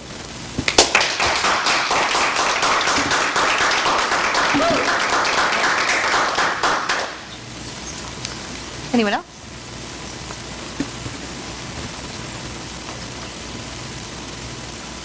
You want to go ahead? Let's comment real quickly. I want to say thank you so much to everyone who showed up and participated, whether your argument was for the pro or the con or other information about the Reed Foundation. It's been a quiet past couple of months sitting in this boardroom or the last few months on Zoom. I think I'm such a believer in parent and teacher participation in these events, in these board meetings. It is so important, whether you speak or not, or you support. Thank you so much for being here. Sometimes I feel like I have my mind made up, and then, I hear a comment from another board member or administration member, and I think, okay, now I need to think about that. But I really, truly value what you have to say, and I appreciate you sincerely for being here. And as I was saying a few moments ago, I don't think we had participation for about 6 board meetings in a row. And please know, it is so valuable, and it is so appreciative, and it has not fallen on deaf ears. Thank you for your time. Thanks, Kim.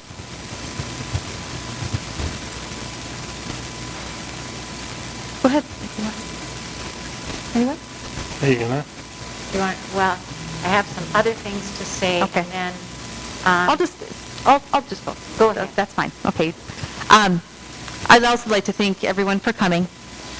Thank you for letting us know in advance that you'd like to speak. That's super helpful.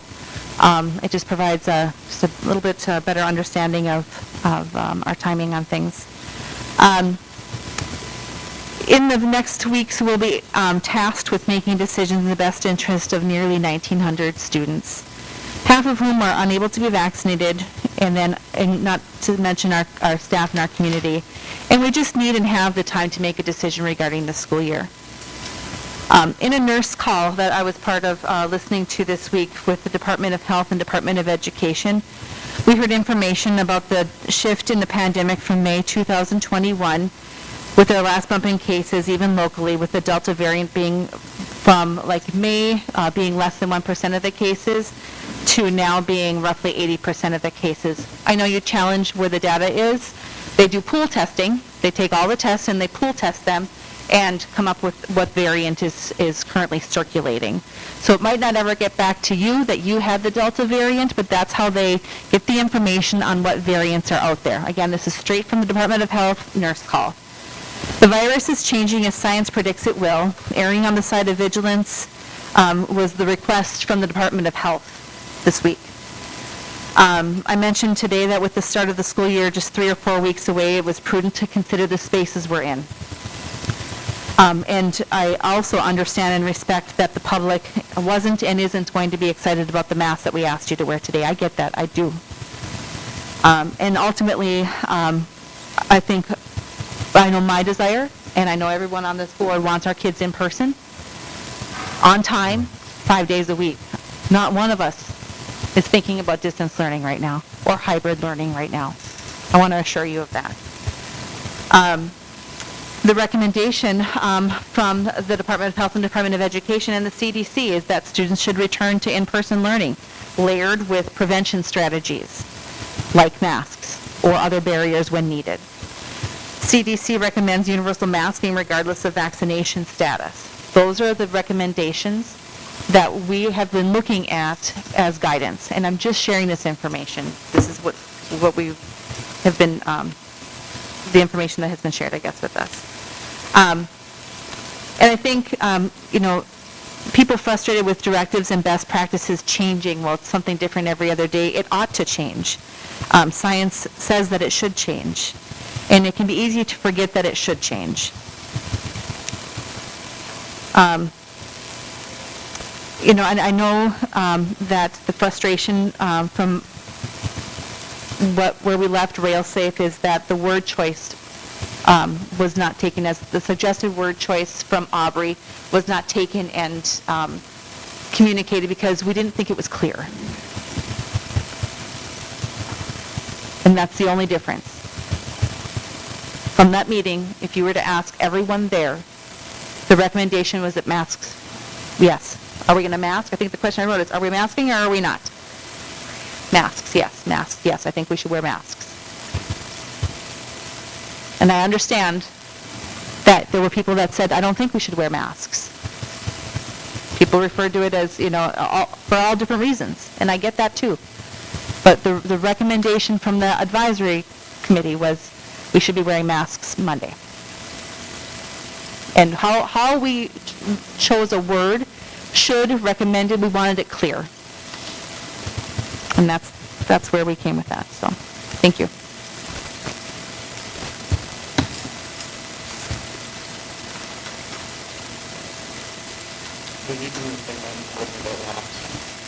Okay.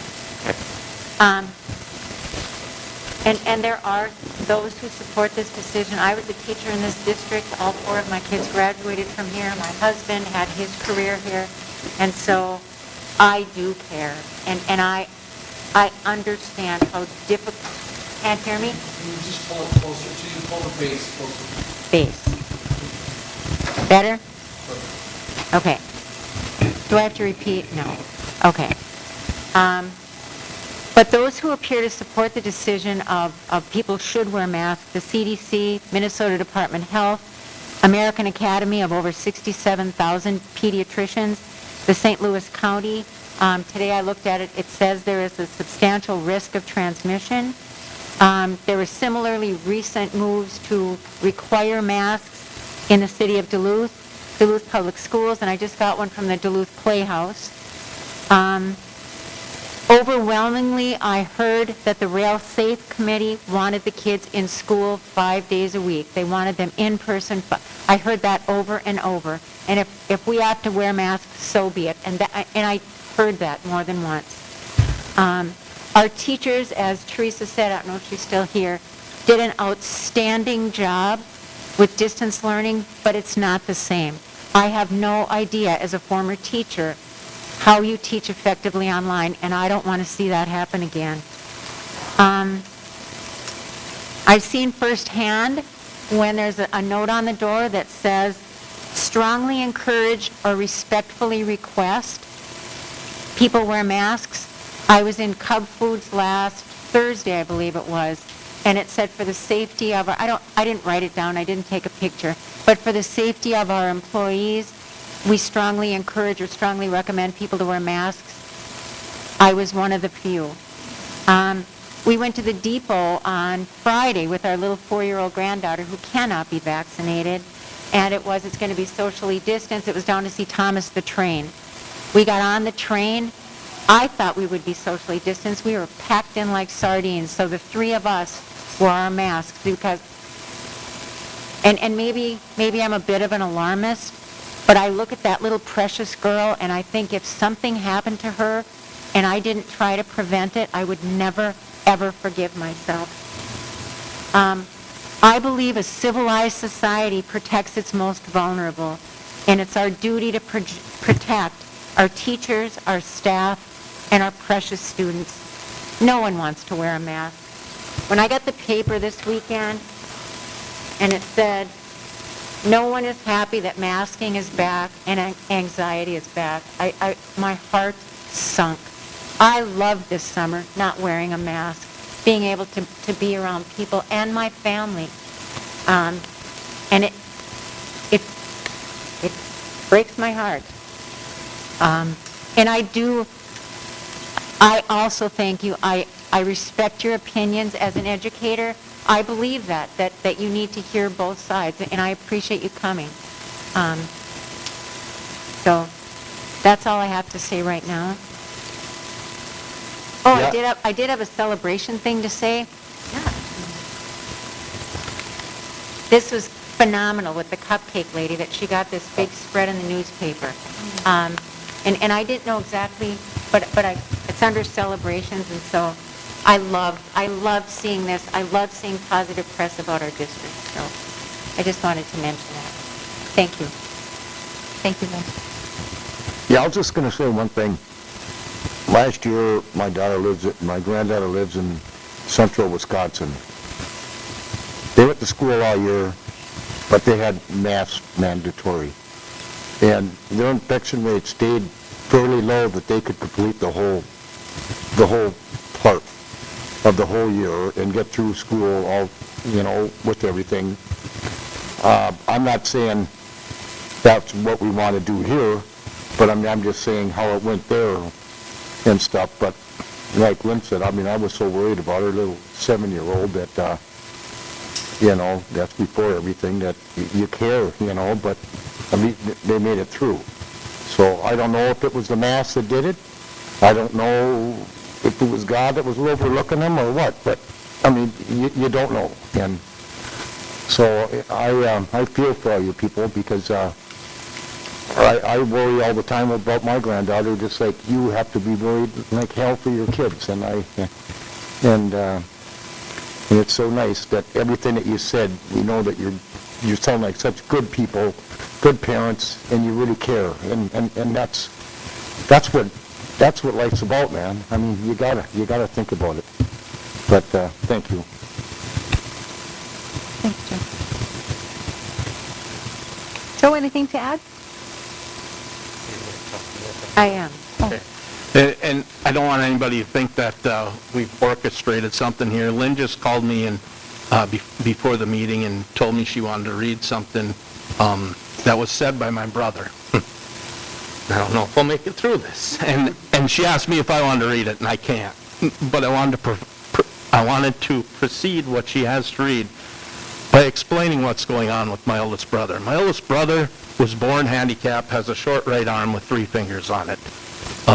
Spent a good portion of his life in the hospital, having surgery done on his arm. So he's had a tough life. Was embarrassed about his arm. Got denied being hired on the railroad because he was handicapped. That's the way it went back then.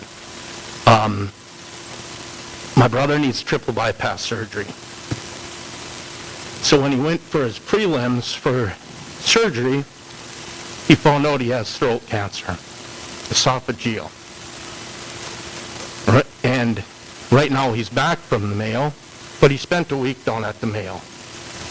And when he reported on Caringbridge on what's going on in his life, I'm shaking, sorry, on what's going on in his life, he had this to say, and I want you all to hear, because my heart is heavy, and I've got this also on my shoulders. This is what I have in my life while I'm making these decisions. And if you know John Ward, do any of you know John Ward? He put his heart and soul in it. He is a fighter, and he You talk about bleed green, I think his skin is green. I mean, that's John. But what he wrote on his caring bridge was this: I want to share what our Mayo experience was like. Most folks who are at Mayo have some pretty serious health issues, including myself. The staff, medical professionals, facility, procedures, and everything medically involved is absolutely amazing. Their cooperation, communication, and willingness to help folks out is not like anything I've witnessed before in my life. You see tears of joy, tears of sadness, lots of consoling and cheering each person on. You don't see anyone arguing over masking or vaccines or what's right or what's wrong or any animosity at all. What you do see, feel, and experience is love, compassion, empathy, giving to total strangers, acceptance of all, smiles, hugs, hand-holding, leaning on shoulders, and so much more. This is not only felt at the medical facility, it permeates into the community, hotel, stores, restaurants, sidewalks, and everywhere you go. Sally and I commented a number of times, if our whole world could be like this, what a wonderful world it would be. Sounds like a song, but it is oh so true. And what I hope is that we can continue to have civilized, calm, reasonable dialogue. Thank you. Thank you, Lynn. Mary, my friend on the end? You guys have said it all, but basically we've got to work together as staff and board members and parents to give our kids the best education with their health as a priority. And it's, any one of us would die if something happened to one of these kids, but at the same time, my grandson, he was working with me all day, and he's like, all day, Papa, we can't wear masks, and he's in 5th grade at Bike Lake. And so I get it, and I'm not sold on the idea yet, but at the same time, I want kids to be in school all year. And we don't have enough information, at least I don't, to vote yes or no today, but by the next meeting, I think we will have. I think that if there's any hope at all, we'll go without masks, but the priority is to be in school, because my grandson went 3 steps backwards last year, and he struggles in school to start with, because he's just not a kid to be in school. So he went really far backwards the last school year, and the last thing we want to see is distance learning again. So am I in favor of masks? Not really. But if it's something we got to do, we got to do. But we don't have the information, I don't think, to make that decision tonight. But we will hopefully have it at the next meeting. And I'm not a fan of it, but like I said, at the same time, I don't want us to go back to distance learning, and that might happen if we don't wear them. So we have to take it a day at a time. And thank you all. It takes us all to make a difference. Thanks, Larry. I want to piggyback on that, if I can speak again. Yeah. I mean, physically, if I can speak again. Oh, okay. I do want to thank you guys for coming. And I want to thank all of you for showing up to our meetings, those of you that did throughout this year. I mentioned that we got beat up, and we did, and there's no denying that. But we need to hear from you. And absolutely, I promise you, I will be looking at as much science as I can find before we have to make a decision. The tough part about the internet is what science is real and what science isn't. It stinks. That's the way it is. But I will try and find the real and the good science. And I think I speak for all my board members that we will give it our due diligence, and we will try and figure this thing out. So thank you, everybody. I just want to add one thing for board members. If you go to YouTube and you just recently posted Mount Vernon School Board, a doctor, very educated doctor, spoke about masks and gave lots of good details. It's definitely worth your time to listen to that. And I just want to add, too, is just remember as we go to make our decisions, they can't be personal. It's got to be based on what's best for all of the students here and our faculty. If I really wanted to be personal about it, My mom died from COVID. I watched her turn gray, stop her breathe, and she said, get the kids back to school. So that's how I feel. It's his business. Where's the board when the decision will be made, when the date is? Is it our August 23rd meeting? Is that? Yeah, that's the Steve's date, got it. next meeting, yeah. Is there any possible way to request that that decision be made sooner with this meeting, or is there any way to push that up? Because it gives parents who want to partake in other options very, very little time to be able to make those choices with the decision coming that late. I think we're hopeful that we won't, that we'll have enough information that tells us that maybe we won't have to wear masks. I think we heard from, I'm not sure who even said it. Hermantown tonight did vote, hold on. Hermantown tonight voted that masks will be recommended, not mandated, and there'll be only isolation for 10 days if you have a test positive. If you were in a room with somebody that tests positive, but basically it sounds like it's not going to be required to wear masks, just recommended. Okay, thank you.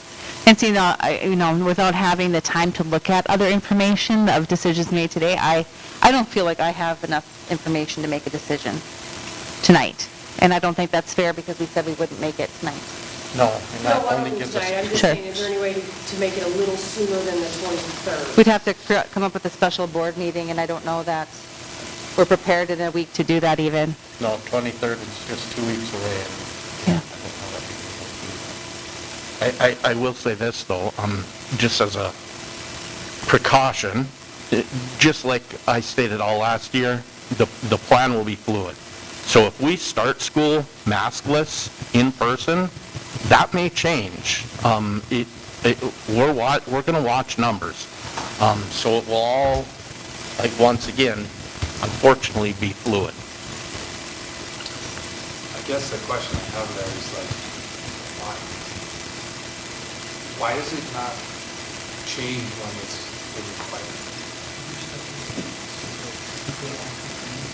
But I don't know that, I hear what you're saying, Terry. I don't know, we're trying to hold back the back and forth dialogue. Sorry, Ted. Yeah, so my question is, why do we jump the gun on implementing policies that are more restricted than what's required? It feels like that is more important than the people's choice at that point. Very similar to when we hooked our kids out of school last year, when we were underneath the recommendations, or the mandates, I'll call it, to pull our kids. Because I know every day my kids were in school mattered. And so here we are again in the same position where we're talking about basically ignoring what you would call a mandate. We're choosing this. That's where my issue is. I understand. I think to answer that, Board, I think what we've heard is that there won't be state or federal mandates, and that we'll have recommendations from the CDC, from the Department of Health, the American Academy of Pediatrics, et cetera, other entities that are supporting their position on mitigation strategies. I don't, and whatever they are, whatever their stance is, their stance is. I think we know what their stance is right now, but, they're saying that they are recommending that we follow those guidelines. And so if they're saying universal masking, that's the recommendation. Right, the word choice is different, but they're recommending that districts follow the guidelines, the recommendations from those agencies. I just think that we need more time.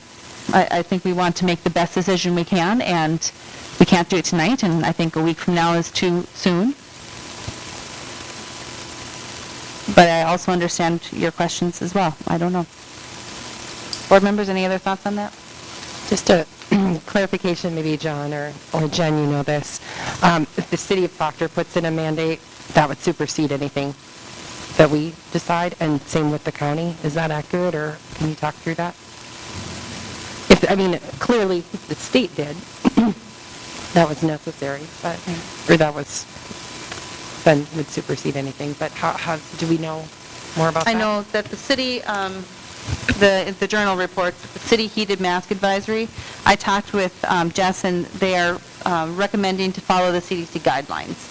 They have not voted on anything, or they did voted to follow the CDC guidelines, vaccinated or not indoors.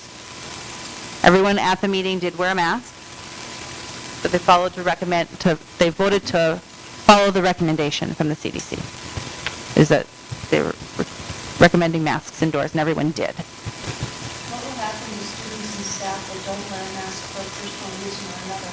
Will they lose their job? Will they be asked not to attend public school? And I mean, you guys can just think about it, but that's something that always has been on my heart every single day.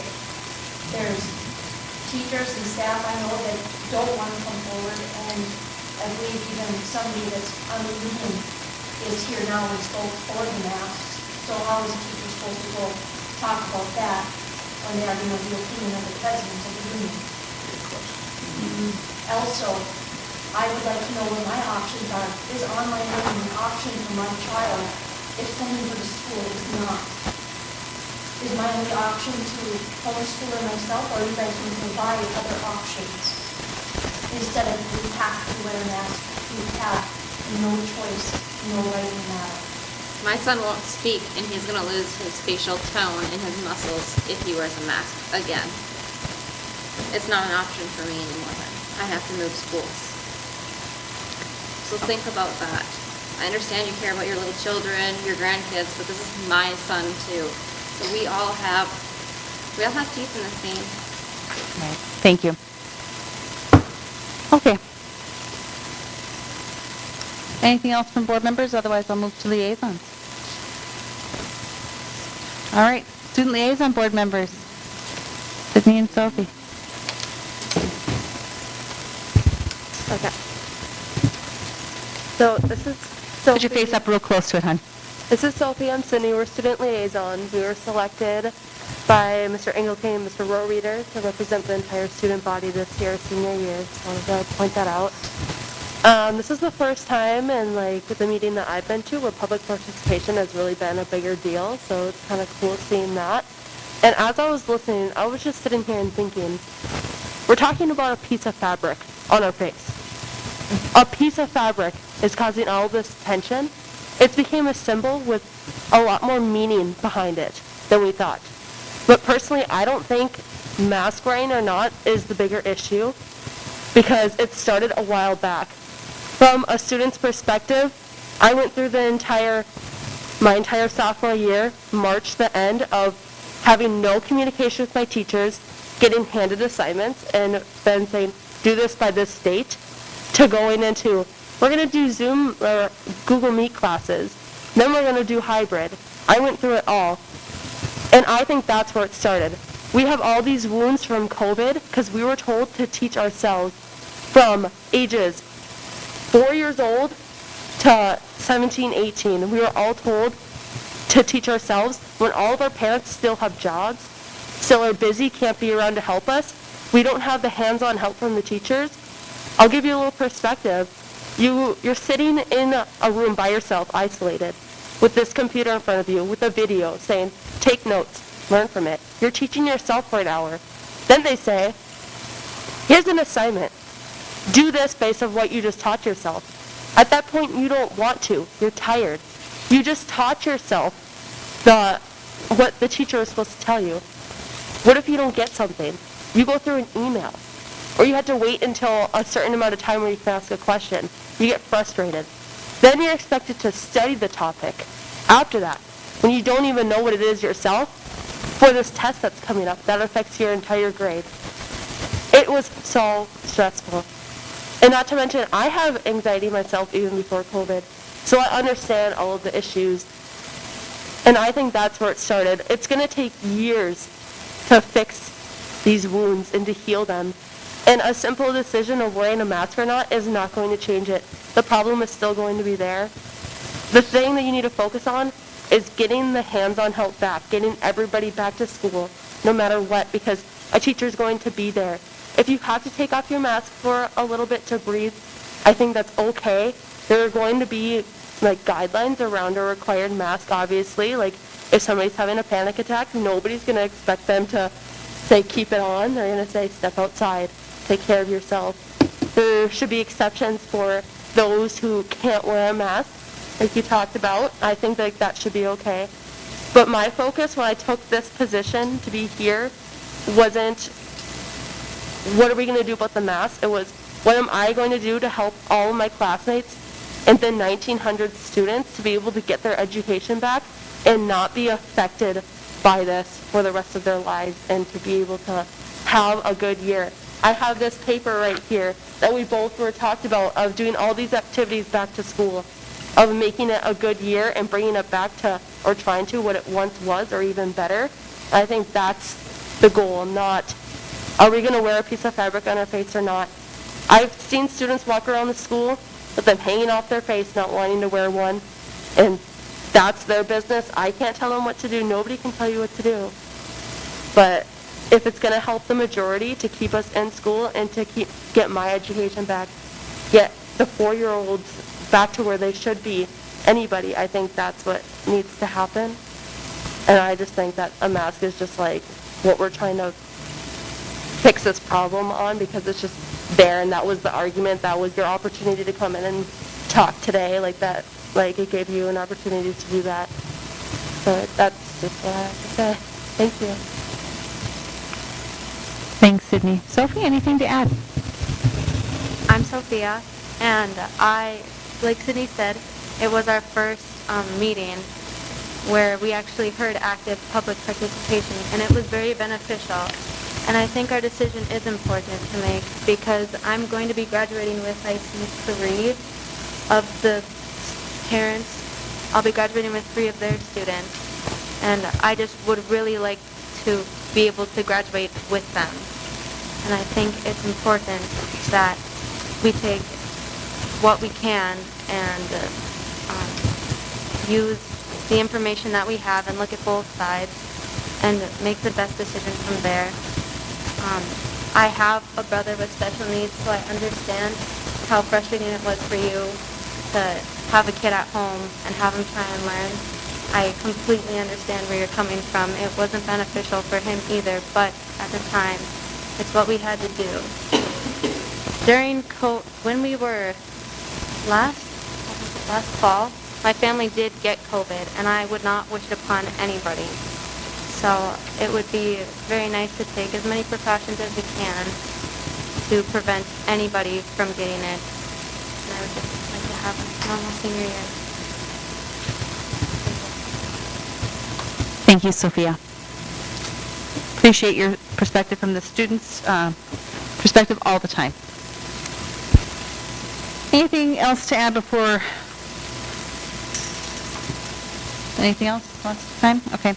Any township or city communications? I'll be going to Solway tomorrow night. Thank you. I did. All right, so then, let's see, ending this now, we have, item number 14. We'll need a motion to close the regular meeting to discuss the superintendent evaluation in accordance with Minnesota statutes 13D.05 subdivision 3A. I'll move, Joe. Thank you, Joe. Is there a second? Second by Amy. Thank you, Amy. Let's see here. All those in favor say aye. Aye. And those opposed? All right, motion carries. We close regular school board meeting at 9:28. Madam Chair, can we take a 5-minute Yes, recess? please. Thank you. Just gonna check in at home. That's what I need to do. I got a mom. What do you want? Yes, need a break. In the day? Yes.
Take 6. I make a motion to reconvene the school board meeting from August 9th. I'll second that. All those in favor say aye. Aye. Those opposed? That motion carries. Now we're looking for a motion to adjourn the regular school board meeting. So moved. There's a motion by Lynn. Is there a second? Second by Amy. Thank you. All those in favor say aye. Aye. Those opposed? All right, adjourned at 11:05. Thank you, everybody. Generation B. What will they achieve? At Proctor Public Schools, we see great things in the future as we create an environment to educate, engage, and inspire our students to seek adventure, gain knowledge, and make a difference. What do we see in the next generation? We see greatness. Proctor Public Schools. Don't just plan to graduate. Graduate with a plan.